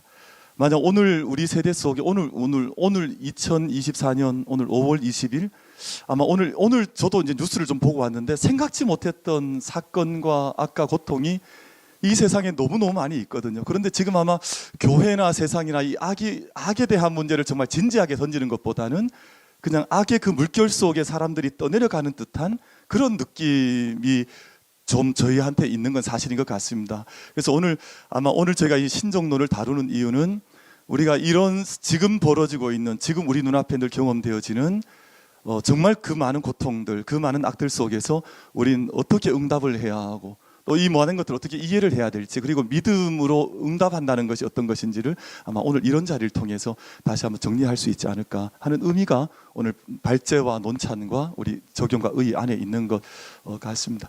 저도 목회를 하고 있습니다만 정말 많은 악들이 정말 셀 수 없는 고통스러운 일들이 벌어지거든요. 근데 여기에 대한 바른 정리가 되어 있지 않으면 아마 그냥 그때마다 임기응변적인 어떤 태도는 나아가긴 하지만 그게 믿음의 태도인지 아닌지가 사실 분별이 쉽지 않은 것 같습니다. 그래서 그 옛날 고대 교회부터 흘러왔던 신정론에 대한 내용들을 오늘 간추려 이야기하는 이유는 아마 오늘 우리의 악의 문제를 믿음 가운데 응답하자 하는 아마 이런 차원이 있지 않을까 생각합니다. 저희가 아마 10분 정도 시간을 써서 이제 시간을 요 정도 기본 대화를 나눴는데 이제 우리 회중 속으로 좀 같이 좀 대화의 폭을 좀 넓혀서 질문도 좀 받기도 하고 또 저희가 답변도 드리면서 우리 신정론에 대한 또 하나님의 어떤 선하심 또 인간의 고통의 문제를 좀 더 좁혀 가보면 좋겠다 생각합니다. 혹시 질문지 적으셨던 분 좀 주셔도 좋겠고 아니면 지금 바로 손을 들으셔서 이제 지명하셔서 그 질문을 좀 해주셔도 좋을 것 같습니다. 혹시 우리 발제자나 또 논찬하신 우리 목사님 그리고 우리 소장님께 우리 의의를 말씀해 주셨는데 질문하실 분 계시면 이렇게 손 들고 좀 질문해 주셔도 좋겠고 아니면 아까 저기 그 질문지 받으셨으니까 질문지 통해서 질문을 좀 해주셔도 좋을 것 같습니다. 혹시 질문 없으십니까? 보통 질문이 없을 때는 다 그렇게 말씀하시대요. 발제가 너무 완벽했거나 아니면 전혀 모르시거나 그런 것 같아요. 혹시 질문 있으시면 좀 자유롭게 좀 질문해 주셔도 좋겠고 질문은 크게 두 가지 해주셔도 좋을 것 같습니다. 오늘 내용에 대한 질문도 괜찮을 것 같고요. 또 한 가지는 크게 보면 혹여나 우리 교회 현장이나 또 여러분 우리 같이 신앙생활하는 우리 삶의 자리에서 또 겪었던 고통이나 또 악의 문제를 뭐 이런 좀 스스로 힘겨웠던 어떤 삶의 이야기들을 믿음으로 어떻게 이제 우리가 대응할 수 있겠습니까? 라는 그런 좀 실제적인 좀 실천적인 질문도 우리 같이 던져 주셔도 좋지 않을까 그렇게 생각을 합니다. 제가 갑자기 마음에 큰 부담이 왔는데요. 좀 날카롭기로 유명하신 우리 윤지원 목사님 손을 드셨습니다. 제가 지금 갑자기 마음에 지금 큰 부담. 지명해 주셔가지고 질문하면 좋겠습니다. 옆에 있는 사람입니다. 이제 영주 동부교회에서 윤지원 목사님 따라왔습니다. 저희가 교회에서 뭐 하나님의 주권과 그리고 자유의지에 대해서는 많이 언어상 많이 이렇게 접하는데 신정론이란 단어는 저희가 평신도로서 여기 와서 처음 들었고요. 네, 다른 질문은 아니고 아까 박정호 목사님께서 그 하나님의 주권과 인간의 자유의지를 중심으로 본 신정론의 연구의 의의와 실천적 적용을 말씀하실 때에 첫 번째는 목회자를 위해서 말씀하셨고 두 번째는 신학도를 위해서 말씀해 주셨어요. 그래서 저는 평신도로서 이 자리에 와 있기 때문에 우리 평신도에게 한 말씀 해주신다면 감사하겠습니다. 네, 감사합니다. 그 적용과 의에 대한 논찬을 해주신 것 같습니다. 왜 그분을 빠뜨리셨냐 지금. 그래서 지금 아주 날카로운 논찬을 역시 영주라는 동네가 좋은 동네 같습니다. 감사합니다. 우리 박 목사님 좀 답변해 주시면 좋겠습니다. 네. 안 다룬 거는 아니고 예, 말씀을 드렸는데 왜냐하면 평신도의 신학화는 목회자의 신학화와 반드시 연결됩니다. 그 교회 목회자가 어느 정도 신학적인 틀을 잘 갖고 있느냐라는 것은 그 교회 교인들의 신학화에도 영향을 끼치거든요. 그런 차원에서 목회자의 설교의 언어가 바뀌어야 된다. 강단에서 맨날 복 받으라, 잘 되라 이렇게 하는 것보다 불의에 저항해라, 섬겨라, 나누라, 희생해라. 왜 이런 말을 안 하느냐는 거죠. 그리고 시대가 이렇게 악한 일이 일어났을 때 이 악에 대한 문제에 대해서도 반드시 이것은 가장 먼저 강단에서 선포돼야 됩니다. 그래야 교인들도 관심을 갖죠. 요즘 교인들 자기 일에는 관심을 갖지만 다른 데는 관심을 갖지 않습니다.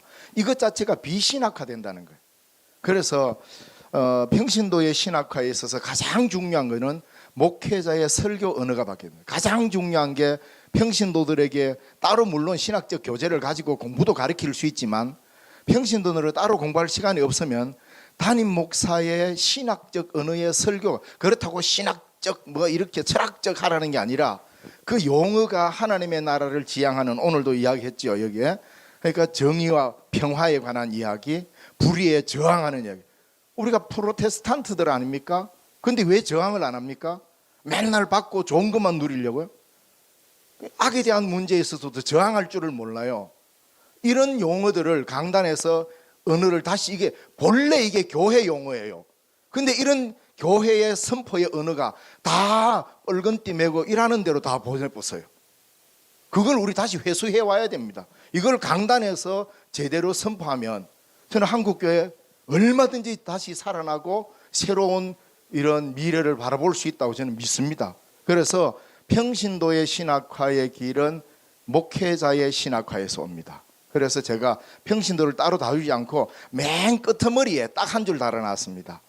이걸 위해서는 교회에서 신학이 있는 묵상이라도 빨리 좀 공부를 해서 평신도들을 좀 신학화 작업에 좀 하자. 그걸 마지막에 제안해놨습니다. 그러면은 제가 하나 더, 그 경북 지역에 있어서 우리 목회자들께서 언어가 변할 거라는 기대가 없습니다. 없는 그 없는 영주가 중에, 무서운 동네 같습니다 보니까. 네, 저희 영주도 보수의 중심이고, 그래서 없는 중에 저희가 신학적 적용을 어떻게 해야 할지도 조금 이거 부탁드립니다. 예, 이게 지금 유튜브로 나가기 때문에 뭐 조심되기나 지금 계속 저한테 질문하는 거예요. 제가 답변 해야 되는 거 맞습니까? 예. 그런데 우리가 많이 오해를 합니다. 지역적 특성을 고려한다고 해서 우리가 선포해야 될 메시지를 잠재시키거나 약화시켜서는 안 된다고 봅니다. 저는 영천에서, 그것도 보수적인 동네에서 목회를 하고 있고, 저는 설교에서 이 언어를 뺀 적이 없습니다. 매번 설교마다. 그렇다고 해서 교인들의 정치적 성향을 평가라는 거 아니에요. 그 사람들은 그 사람 나름대로 평가할 겁니다. 그러나 단숨에 한두 마디의 설교와 한두 마디의 언어로 이런 것들이 다 바뀌는 건 아닙니다. 꾸준하게 설교의 언어를 성서적 언어로 바꾸고 나가면 보수적 성향을 갖고 있더라도 섬김이나 무엇이 옳고 그름인지를 나중에 스스로 분별할 수 있게 될 거라고 저는 믿는 거죠. 그러니까 이런 기대 때문에 저는 보수적인 동네에서도 목회가 가능하다고 믿습니다.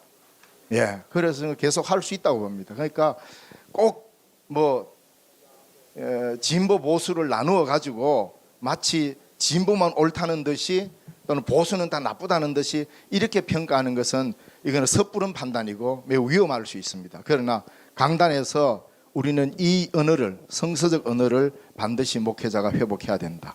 예, 이겁니다. 네, 어떻게 우리 집사님이십니까? 집사님, 권사님이신가요? 요즘 권사님들에게 젊은 권사님들이 많으신 것 같으세요. 그래서 감사합니다. 정말 진지한 질문을 잘 던져주셔서 너무 감사드리고, 저희가 신종론에 대한 이야기를 이렇게 하다 보면 아마 이제 하나님의 오르심, 또 우리가 그 길을 따라가야 되는 뭐 이런 이제 어떤 신앙적인 또 마음을 좀 재촉하는 뭐 그런 이제 경험 속에 서는 것 같습니다. 근데 방금 말씀하셨던 것처럼 어떤 지역이나 상황 속에서 한계에 부딪히게 되고, 그러다 보면 좀 이렇게 좀 절망하거나 아니면 힘을 잃어버리거나 뭐 그런 경우들도 있는 것 같습니다. 아마 그 구약 성경에 제가 지난주 말씀 보다 보니 엘리야라고 하는 선지자도 또 하나님의 뜻을 위해서 자기 전 삶을 다 드렸는데 결국 자기 한계 안에 부딪히고 자기 혼자 남은 것처럼 막 이렇게 내가 오늘 이 시대 속에 내가 어떻게 길을 찾아야 할까, 막 이런 절망 속에 막 나를 오히려 막 죽음을 원할 만큼 뭐 그런데 하나님께서 그 사람 가운데 다시금 그 엘리야라는 선지자한테 아직도 곳곳에 그 숨겨진 남아 있는 뭐 7,000일인가요? 그러니까 우리는 다 사실은 저마다 외로운 싸움을 싸우는 것 같고 힘겨운 싸움을 싸우는 것 같지만 어딘가에서 의미 있게 지금도 하나님의 뜻을 찾고자 하는 신정이라는 건 하나님의 justification of God인데 하나님의 정의로움이 여전히 이 세상 속에 이제 기능하고 있다고 하는 것을 믿고 길을 걸어가는 사람들이 있지 않을까 하는 그 고백이 아마 신종론을 고대 교회부터 훑어내려오고 있는 아마 의미가 아닌가 그런 생각이 들어져서, 또 오늘 사실 영주는 먼 곳인데 아마 1시간 40분 정도 달려오셔야 할 텐데 함께 참여해 주시고 또 질문해 주셔서 너무너무 감사합니다. 고맙습니다. 아까 우리 윤 목사님 손 드셨는데 아까 윤 목사님 질문 아니셨나요, 목사님? 혹시 대변인이 되셨습니까? 이렇게 질문도 혹시 우리 다른 질문 또 받겠습니다. 네, 우리 소개해 주시고 또 질문 이렇게 해 주시면 감사하겠습니다. 우리 다 처음 뵙는 분이거나 그러시니까 우리 뭐 어느 교회입니다 뭐 이름 정도 밝혀 주시고 질문해 주시면 또 지명도 해 주시면 좋겠습니다. 네. 안녕하세요. 저는 만민교회 집사 장희영이라고 하는데요. 여기에서 봤을 때 타락과 악은 하나님에게서 비롯된 게 아니라 인간의 자유의지로 잘못 사용한 것에 기인됐다고 하시면서 김동건 교수님이 하나님의 피조물의 자유를 존중하기 위해서 스스로 자신의 능력을 제한했다고 본다고 하셨는데요. 저희 에베소서 말씀에 보면 마귀를 대적하는 싸움이 있는데 우리의 씨름은 혈과 육을 상대하는 것이 아니요 통치자들의 권세들과 이 어둠의 세상의 주관자들 과 하늘에 있는 악의 영을 상대함이라고 했는데, 여기서 우리가 싸워야 할 것은 인간의 자유의지에 의해서 타락한 게 아니라 마귀인데, 그러면 하나님께서 마귀에게도 자유의지를 주셨는지 궁금합니다. 네. 질문을 여기 누구한테 지명을 한번 해주시면 좋겠습니다. 담임 발제- 목사한테 하지 마시고요. 발제자 목사님께 질문 드리겠습니다. 글쎄요. 저한테 제가 발제에 제가 썼는데 거기에 대해서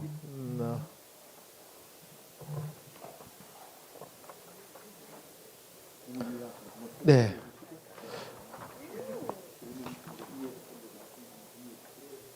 예.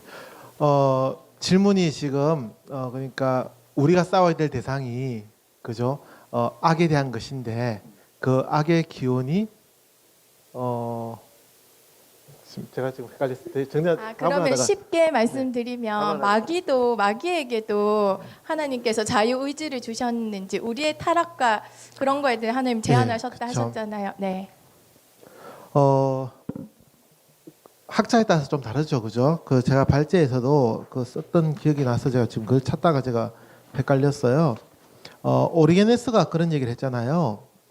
마귀를 악이 마귀를 독립된 존재가 아니라 하나님에게 적대적인 의지라고 봤어요, 그죠? 그러면 오리게네스식으로 대답을 한다면요, 마귀는 구원받겠죠. 근데 마귀의 그 악한 의지가 심판받는다는 거예요. 그렇게 이해를 했다는 거예요. 오리게네스는. 그러니까 이게 학자들마다 좀 다르다고요. 그래서 재해석을 하는 거죠, 그죠? 저한테 재해석을 물으면 안 되고요. 책에 대해서 이제 뭐라고 얘기하는지 물으신 거니까 제가 오리게네스식으로 답을 했습니다. 혹시 이해가 되십니까? 아니면 칼뱅식으로도 대답을 할 수 있겠죠, 그죠? 제가 발제 썼는데 7페이지 중간에 보면 칼뱅은 악과 하나님의 섭리를 이루는 줄로 보지 않고 악은 감히 하나님에게 대적하지 못하며 하나님의 주권 아래에 있다고 봤어요. 하나님의 주권 안에 있다고 본다고. 이게 학자들마다 조금씩 해석의 차이가 있는 거죠. 그러면서 이게 지금 현대까지 온 그 시대마다 신학자들이 답을 하거든요. 그런 질문을 하면 지금 시대에서는 어떤 답을 하겠죠, 그죠? 우리 김동훈 교수님에게 질문한다면 김동훈 교수님은 답을 하시겠죠, 그죠? 그런 얘기를 한 겁니다. 답이 되었나요? 아니면 또 추가 질문을 하시면?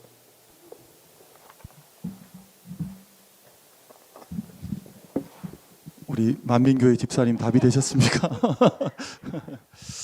그러면 자유의지를 주신 거네요. 그 창조되었다는 자체가 네. 선택할 수 있는 그 자유의지의 용어의 문제인데요. 네. 그러니까 내가 악을 행할 수 있느냐라는 질문으로 자유의지를 얘기한다면 네. 네. 근데 그 자유의지가 내 스스로 구원을 이룰 수 있냐는 자유의지라면 네. 아니겠죠, 아니었고. 그죠? 네, 네. 알겠습니다. 감사합니다. 네. 사실 저희가 잘 들어보지 못했던 질문인지라 저희도 좀 당황스러웠던 것 같습니다.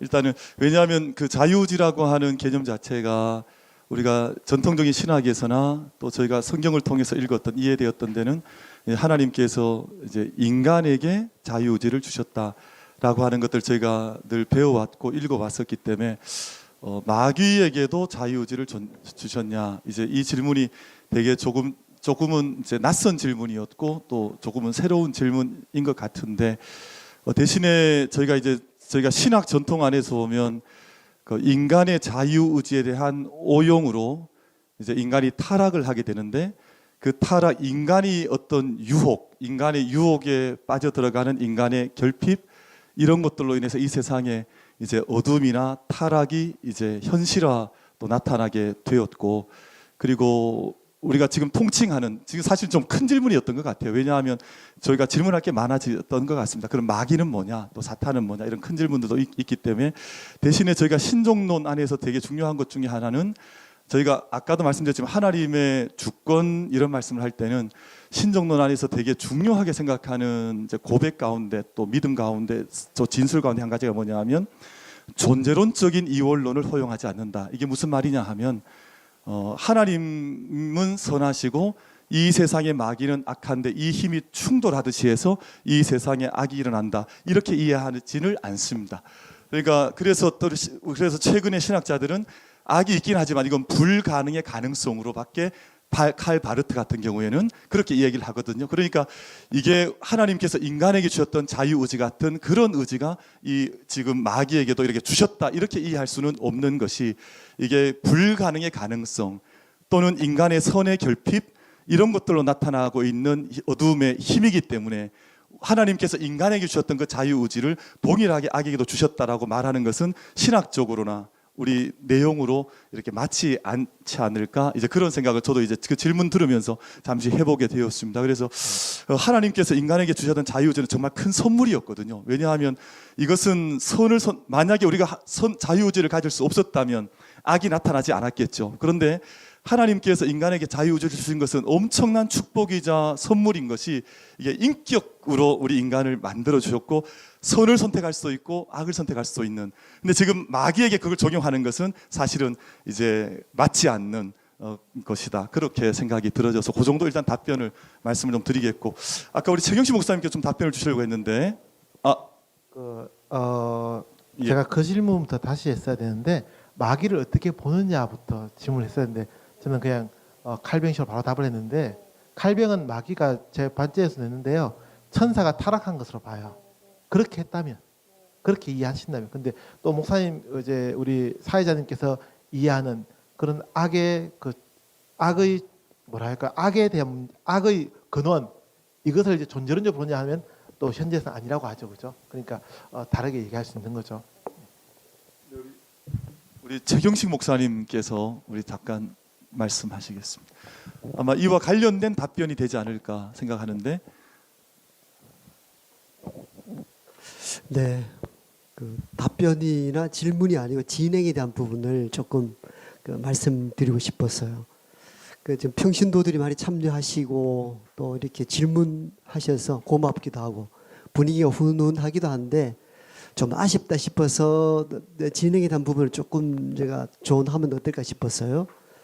오늘 주제가 중요한 주제, 신정론이기도 하고, 신정론은 또 일반 목회자들도 많이 다루지 않았던 부분이기도 하고, 또 평신도들은 오늘 개념 자체가 이해가 됐을까 하는 염려도 들기도 하고, 그러다 보니까 주요한 주제인데 신정론 주제에 대한 질문들이 많아질 것이라 예상했는데 지금 그러지 못하다는 생각이 들어서, 그렇다면은 신정론에 대한 기본적 개념 이해가 완전치 않는가 이 생각 들거든요.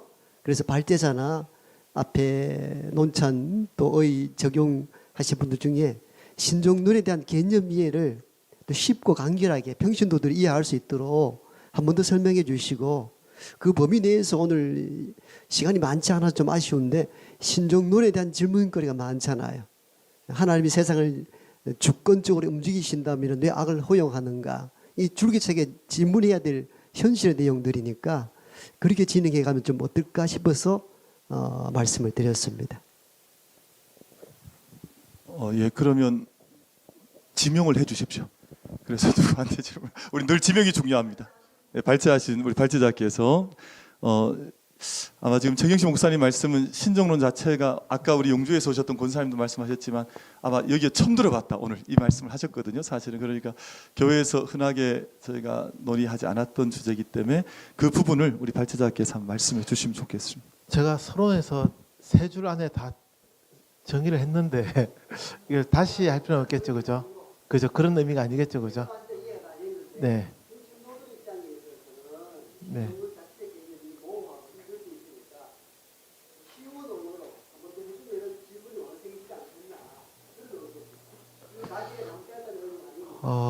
그러니까 발제 저도 그 의미가 아니라 첫 번째 처음 3줄 안에 정의를 내렸고요. 그 다음에 예를 들어서 상황을 설명을 했거든요. 이런 상황들, 예를 들면 러시아와 우크라이나의 전쟁을 마주하고 있는 우리의 현실, 그죠? 그리고 이스라엘과 이란의 갈등, 그리고 지난 4월 29일 날 제가 사례를 썼는데 이게 쓰는 날이 그래서 그래요. 5월 초에 쓰다 보니까 이런데요. 미국에 100기가 넘는 토네이도가 한직을 강탈해요. 그러면서 4개월 된 아기를 포함한 4명이 목숨을 잃습니다. 나이 많은 사람이 죽는 거는 그래도 좀 이해를 하겠어요, 그죠? 나쁜 짓도 많이 했을 테고 해서 이해하겠지만 그 4개월 된 아기가 뭔 잘못이 있어서 이렇게 갑자기 목숨을 잃어야 했을까라는 질문들, 이런 일들을 마주할 때 우리는 하나님께 하나님 정말로 살아계시다면 왜 이런 일이 일어납니까? 왜 러시아가 우크라이나를 갑자기 공격해가지고 저렇게 많은 여성과 아이들이 죽어야 됩니까? 하나님 뭐 하고 계십니까?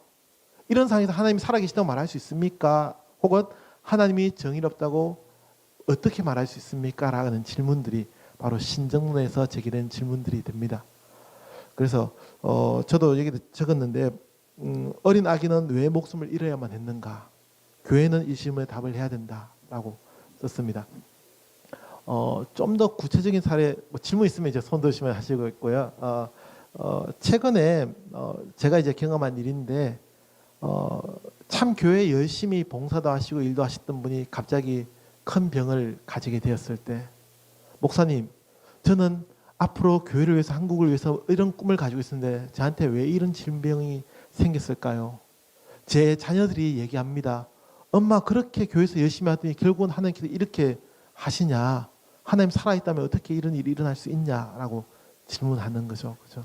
그럴 때 우리는 답을 해줘야 되잖아요. 그죠? 일반적으로 얘기하면 그랬죠. 믿어라. 네 믿음이 없네. 기도해라. 네 기도 안 해서 그렇다. 그러니까 오늘부터 철야기도 하자. 이렇게 할 수 있겠죠. 그죠? 근데 그 답이 되는 건 아니잖아요. 답이 되는 건 아니고 그럴 때 우리는 고전신정론식으로 답을 한다면 하나님의 계획 속에 있다라고 답을 할 수 있겠죠. 하나님의 섭리 가운데 여전히 함께하고 있다라고 답을 할 수 있을 것이고 더 큰 선의 신정을 얘기한다면 하나님께서 더 큰 의도를 가지고 고난을 주셨으니 잘 이겨내자라고 답을 할 수 있을 것이고 열린 신정으로 얘기한다면 하나님께서 이러한 고통 하나하나까지 다 계획하시고 하시는 건 아니다. 우리가 극복해내고 하나님께서 모르시고 하나님께서 이건까지 다 이렇게 이어가는 건 아니지만 우리가 이겨내야 될 부분이다라고 얘기할 수 있겠죠. 그죠? 열린 하나님께서는 거기까지는 스스로 능력을 전지라는 능력을 제한하셔서 열어두셨다는 거잖아요. 그죠? 그래서 그렇게 답을 할 수 있는데 이게 또 완전한 답이 되지 않는다는 게 제가 이제 각 그 쟁점마다 평가를 한 겁니다. 결국은 그럼에도 불구하고 이런 질문이 남지 않느냐라는 제안을 평가를 한 겁니다. 네. 이렇게 하면 좀 신정론이 이해가 되셨습니까? 네, 아마 최경식 목사님에 대한 그 말씀에 대한 답변을 우리 발제자께서 이 정도 해서 말씀을 좀 응답을 한 것 같습니다. 혹시 다른 또 저기 같이 질문 던지시거나 하실 말씀이 좀 있으시겠습니까? 오늘은 사실을 아까 제가 그 진행 중에 한번 말씀드렸지만 두 차례의 신정론이 있기 때문에 오늘은 아마 그 교회 전체 교회사에서 있었던 신정론의 흐름과 맥을 잡는 이런 것들이 있었구나 하는 것들을 좀 저희가 듣는 아마 그런 의미가 좀 있는 것 같습니다. 그리고 신정론의 핵심 주제가 뭔지 이런 부분들을 좀 이야기를 했었고요. 그리고 아마 다음 저희가 두 번째 신정론이 되면 그때 우리가 어떻게 구체적으로 신정론에 참여할 수 있는 실천할 수 있는 어떤 것들이 있는지를 좀 얘기를 나눌 수 있을 것 같아서 오늘은 아마 저희가 그 전체적인 좀 스케치를 좀 넓게 좀 해보는 그런 의미가 있다 이렇게 생각을 하셔도 좋을 것 같습니다. 아마 질문은 다양하게 하셔도 괜찮을 것 같습니다. 그냥 아까 너무 이 안에만 계시지 않으셔도 괜찮고 그리고 본인 각자의 어떤 자리에서 좀 질문하고 싶은 것들이나 자기 신뢰를 통해서 오늘 앞에 계신 분들께 좀 질문을 던지셔도 괜찮을 것 같고 혹시 좀 질문이 있으시겠습니까? 네, 우리 박진만 목사님께서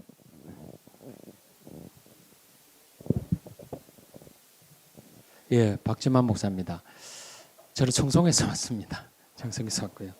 예, 오늘 그 신정론 쉽지 않은 주제지만 역사적으로 잘 이렇게 얘기해 주시고 또 이해할 수 있도록 해주셔서 감사하고 또 신정론을 들으면서 단순하게 악이 왜 이렇게 파생되었느냐 원망 불평이 아니라 이걸 들으면서 믿음의 선배들이 그 시대 속에서 치열하게 싸웠구나라는 생각을 다시 한번 다짐하게 되었고요.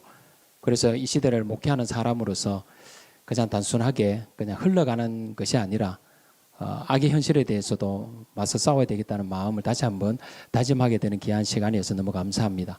그러면서 질문을 하나 드리고 싶습니다. 질문은 뭐냐면 악을 이야기하는데 그렇다면 앞에 발제자나 논천자나 또 의와 적용을 말씀하신 분들 중에서 그렇다면 어거스틴은 악을 선의 결핍이라고 정의를 내렸던 것처럼 그러면 우리 시대에 악이라고 말할 때 이 악을 어떻게 정의를 하고 어떻게 극복해 갈지 우리는 악을 어떻게 말할 수 있는가 무엇이라고 말할까를 한번 말씀해 주시면 우리들이 좀 삶을 더 돌아볼 수 있지 않을까 우리가 극복할 수 있는 문제가 있지 않을까라는 생각을 해보게 됩니다. 우리 발제자께서 많이 받으셨으니까 이 발제를 치열하게 살피셨던 논찬자께서 한번 답변을 해주셔도 좋지 않을까 싶습니다.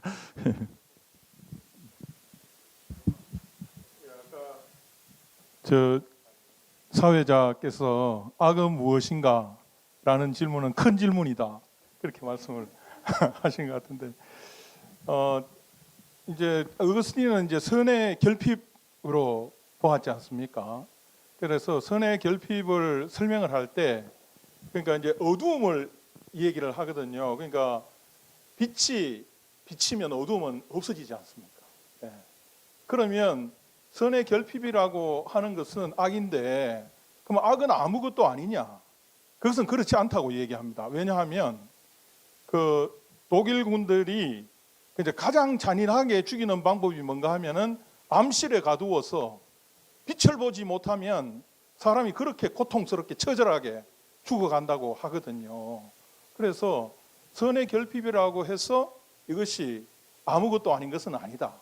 그리고 이제 악에 대한 정의는 어거스틴은 어거스틴대로 하고 또 다른 분들은 또 이제 다르게 또 그렇게 이제 말을 하기 때문에 또 다른 방법으로 얘기하는 거 발제자나 또 다른 분들이 좀 말씀을 좀 하시면 좋을 것 같아요.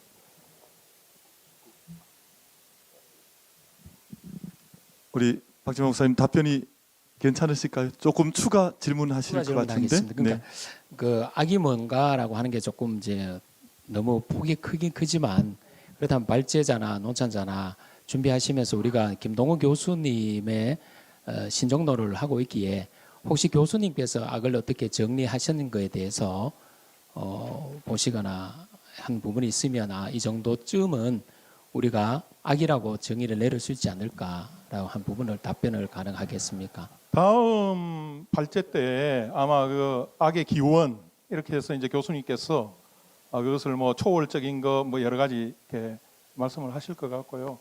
뭐 악에 대해서는 많이 이제 말을 할 수가 있는데 그러니까 악을 좀 이렇게 좀 과소평가하는 말하자면 그런 경우도 있습니다. 그러니까 고전 신정론에서 이제 좀 그런 경향이 있었다고 보거든요. 그러니까 악은 단지 어떤 교육적인 그런 의미가 있다. 그러니까 어떤 한 사람이 다리를 다치면 그것을 말하자면 이제 그것이 이제 그 사람 잘못 때문에 그렇다 해서 형벌적인 의미도 있고 또 이제 그 악의 여러 가지 이제 의미를 그렇게 이제 좀 가볍게 보는 그런 경우도 있고요. 또 이제 악은 어떤 건가 무시무시한 힘으로 봅니다. 예. 그러니까 이제 이것은 제가 보기에는 이제 계몽주의 시대 이후로 이제 그런 그 이해를 많이 했던 것으로 보거든요. 예를 들어 리스본에서 그 만성절 모임에 교회에서 모였는데 수많은 사람들이 지진 나가 다 죽었거든요. 그럼 이게 악이라고 하는 것은 이제 무시무시한 힘이 되는 겁니다.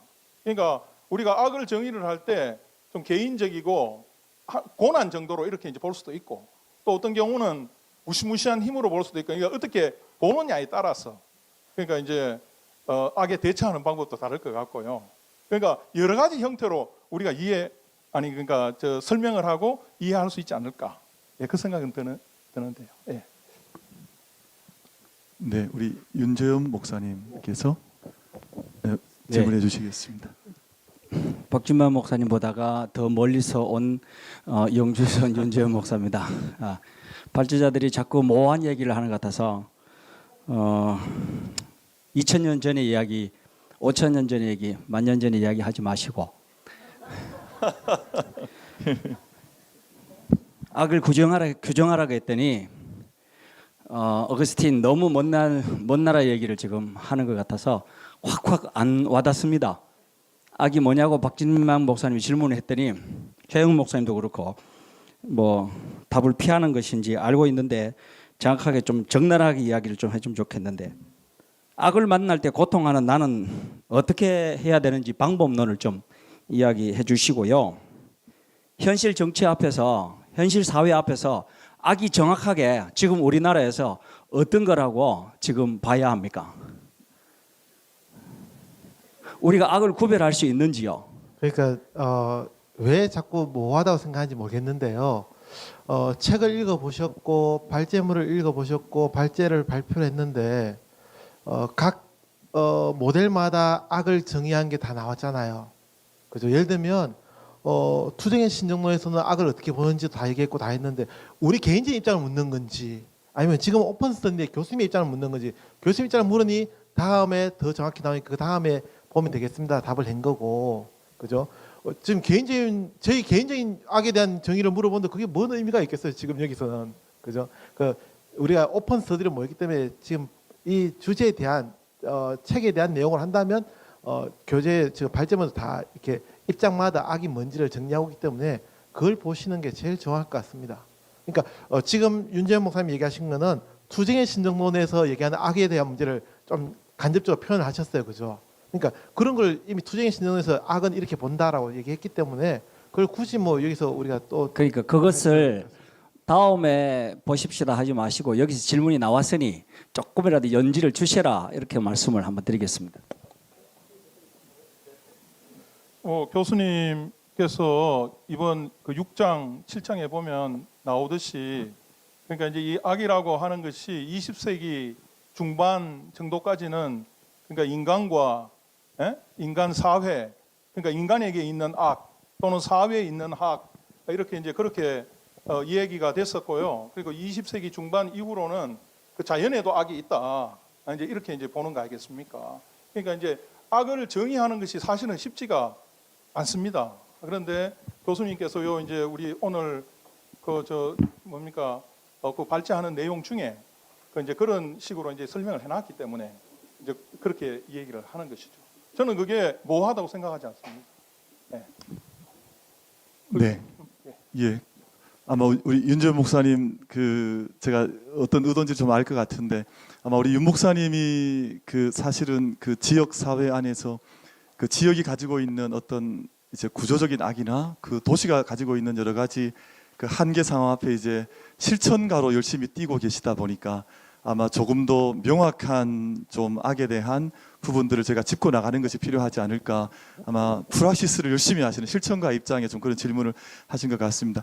대신에 오늘 저희가 아마 이렇게 생각하시면 어떨까 싶습니다. 오늘 신정론은 결국은 인간의 고통의 문제에 눈 감지 말고 우리가 그것이 어떻게 드러나고 있고 우리가 또 어떻게 그것을 대응해야 될 것인가에 대한 질문을 함께 찾아가는 자리인데, 저희가 기본적인 그 악에 대한, 조금 전에 이제 악도 설명하기 쉽지 않다 이런 말씀을 누군가 하셨던 것 같은데, 아마 신학을 전문으로 하는 신학자들이나 또 목회자들한테는 악이라고 하는 개념 자체가 워낙에 큰 개념이다 보니까 사실은 이렇게 턱턱 쉽게 정의하지 못하는 좀 자기 존재론적인 한계가 조금 목회자들한테 있는 것 같습니다. 대신에 저희가 교과서적인 악에 대한 정의나 아니면 좀 우리 실제적인 삶에서 이루어지는 구체적인 악에 대한 이 부분을 좀 나누어 볼 필요가 있다는 좀 생각을 하고요. 방금 우리 윤 목사님께서 말씀하신 것처럼 뭐 정치적인 악이나 사회 구조적인 악이나 실제로 지금 매일같이 이루어지고 있는 많은 부분들이 있으니까, 대신에 저희가 기본적으로는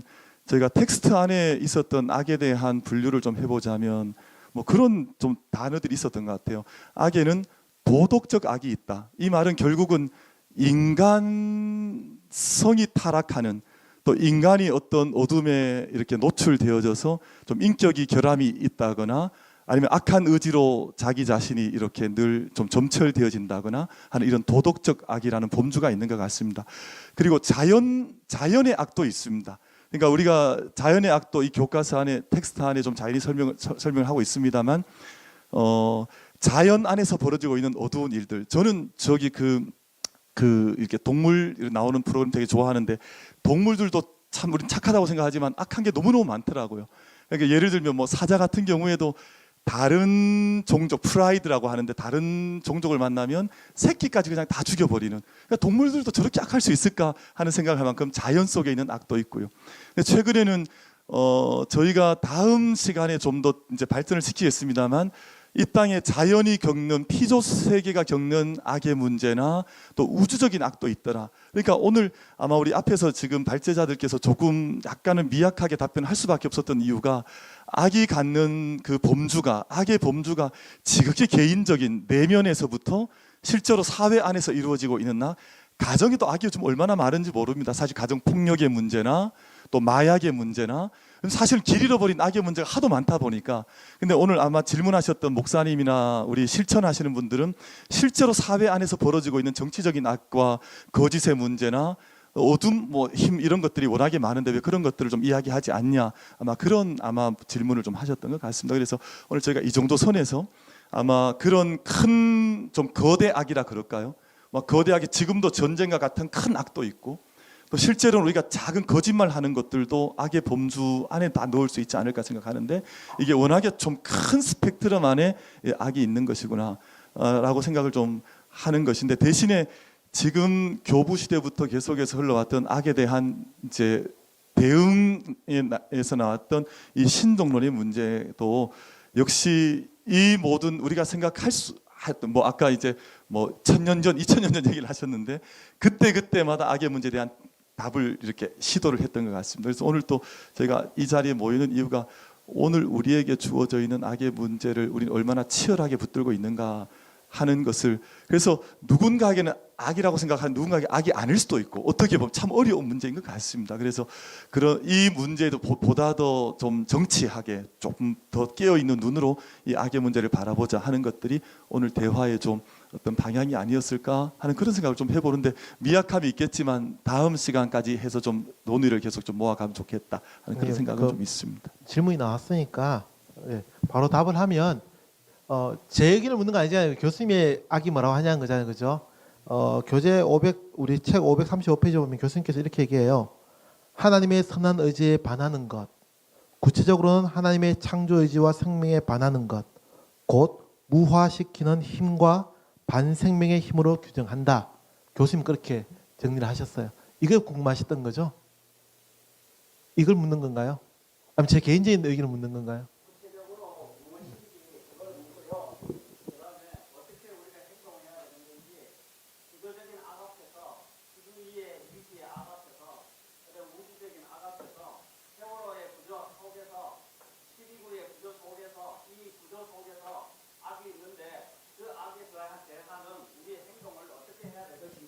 결국엔 내가 행동해야 되는데 어디까지 범죄인가, 이 질문을 한 것입니다. 예, 우리 윤재 목사님, 그래서 다음 발제가 있습니다. 그래서 지금 다음에 그 얘기를 좀 하려고 저희가 다음 기다리고 있으니까 아마 다음에 용주에서 다시 내려오시면 아마 답을 얻을 수 있지 않을까라고 생각을 합니다. 그래서 지금 아마 윤 목사님 안에 있는 이 강한 뜨거운 마음이 저희들 같이 느껴져서 참 감사하고요. 중요한 건 우리가 악에 눈 감지 말자. 그리고 좀 악에 좀 더 민감해질 필요가 있다. 우리는 눈을 감아버리거나 아니면 그냥 이렇게 은근슬쩍 동조하거나, 저도 지난주에 그런 일이 있었는데, 제가 지난주에 좀 충격적인 일이었는데, 저희 교회 좀 수치를 좀 드러내자면 어떤 분이 그런 얘기를 해요. 요즘 이렇게 뭐라 그러죠? 세금 이렇게 헌금 이렇게 해서 떼어주는 거 있잖아요. 기부금 명세서 연말 정산하는 그걸 저한테 전화를 직접 어떤 집사님이 하셔가지고, 목사님 제가 이번에 세금을 이만큼 내야 되는데 이것 좀 해결해 주세요 그러더라고요. 이게 뭐냐 하면 이제 가짜 수를 만들어 달라는 뜻이에요. 그래서 제가 그날 밤에 몸 좀 누울 뻔했습니다.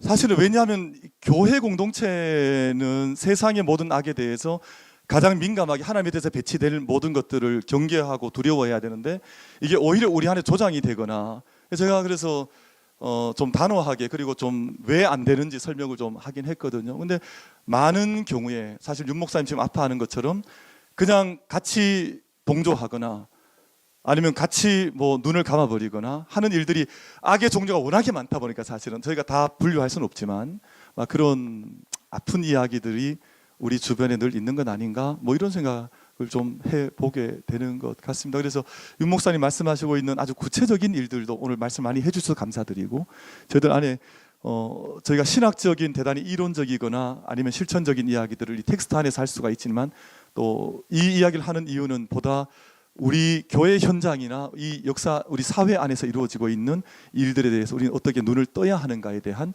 그런 문제를 저희가 함께 가지게 되는 것 같습니다. 이제 시간이 많이 갔습니다. 그래서 꼭 시간이 갈 때 손을 드는 분이 계세요. 아주 나쁜 버릇입니다. 그래서 죄송한데 뭐 농담으로 드린 말씀입니다. 우리 김일영 목사님께서 한번 질문해 주시면 좋겠습니다.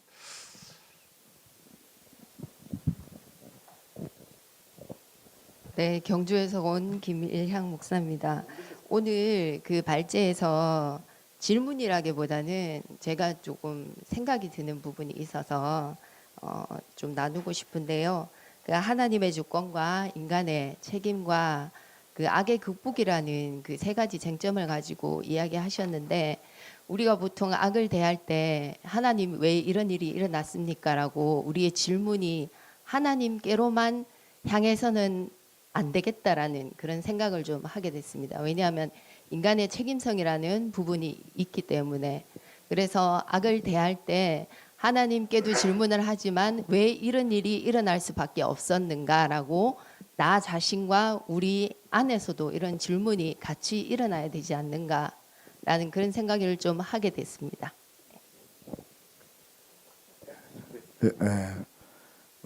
우리 윤 목사님 아까 뭐 하셨는데 오늘은 왜냐하면 큰 틀이 개요입니다. 다음 신정론 이 발제에서 구체적 실천을 하려면 이론이 바탕이 돼야 됩니다. 그러니까 고전부터 종교개혁 그다음에 계몽주의까지 흘러오면서 수많은 신학자들이 이 신정론과 싸웠어요.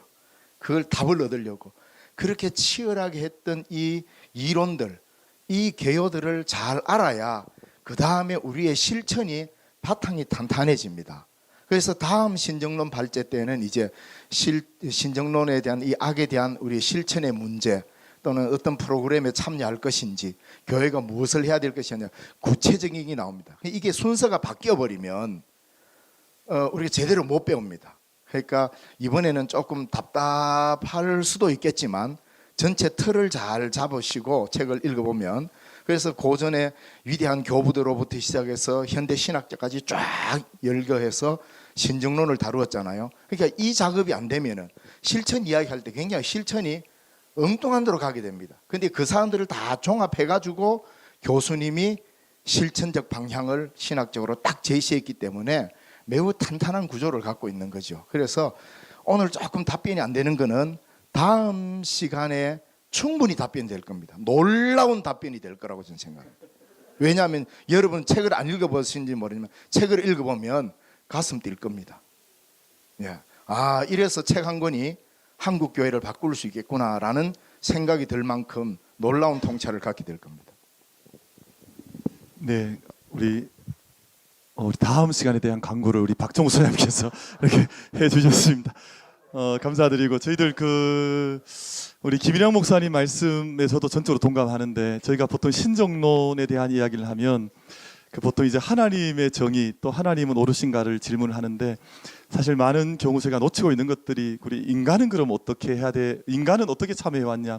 그러니까 모든 책임을 하나님께만 돌리고 우리에 대한 이야기들을 그다지 하지 않았던 것 같습니다. 아마 그 부분이 오늘 아까 말씀하셨던 인간의 자유의지와 관련된 부분에 대한 지점인지라 저희가 17세기, 18세기 되면서 신정론이 거의 의미를 잃어버리고 오늘은 거의 이 신정론을 거의 질문하지 않은 시대가 되어져서 그냥 악이 창궐한 시대가 되어졌는데 오늘 하나님의 뜻을 찾고 또 우리 교회 공동체가 이 역사 앞에 어떻게 응답을 하고 또 어떻게 실천할지 또 우리 한 사람 한 사람이 자기의 의지를 붙들고 어떻게 이 바른 뜻을 저희가 끝까지 이렇게 함께 추구하고 몸을 던져서 이것을 걸어가야 하는지 아마 그런 고민들을 함께 이제 시작하는 자리가 오늘 이 자리가 아닐까 하는 그런 생각을 해보게 되면서 아마 다음 주 우리 윤재현 목사님께서 함께 하시면 우리가 실천적인 이야기들을 훨씬 더 많이 하는 가운데 구체적인 또 이야기들을 좀 더 함께 우리가 나눌 수 있다면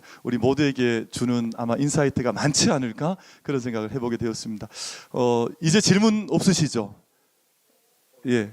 근데 오늘 제가 들어봤더니 주로 오시는 분들이 경주, 뭐 영천, 그리고 영주, 청송 막 이런 거 다 오시는 것 같습니다. 그래서 아주 먼 곳에서 다들 참여해 주셔서 너무너무 감사드리고 오늘 저희들 발제를 좀 첫 오프닝 신정론인지라 아마 조금은 한계도 느껴지실 수 있고 아마 개념이 조금은 모호하다 생각 드실 수도 있지만 오늘 우리 박정호 소장님 말씀하셨던 것처럼 텍스트 한 번씩 살펴봐 주시고 오시면 훨씬 더 많은 또 깨달음들이나 또 배움들이 있지 않을까 그렇게 생각을 합니다.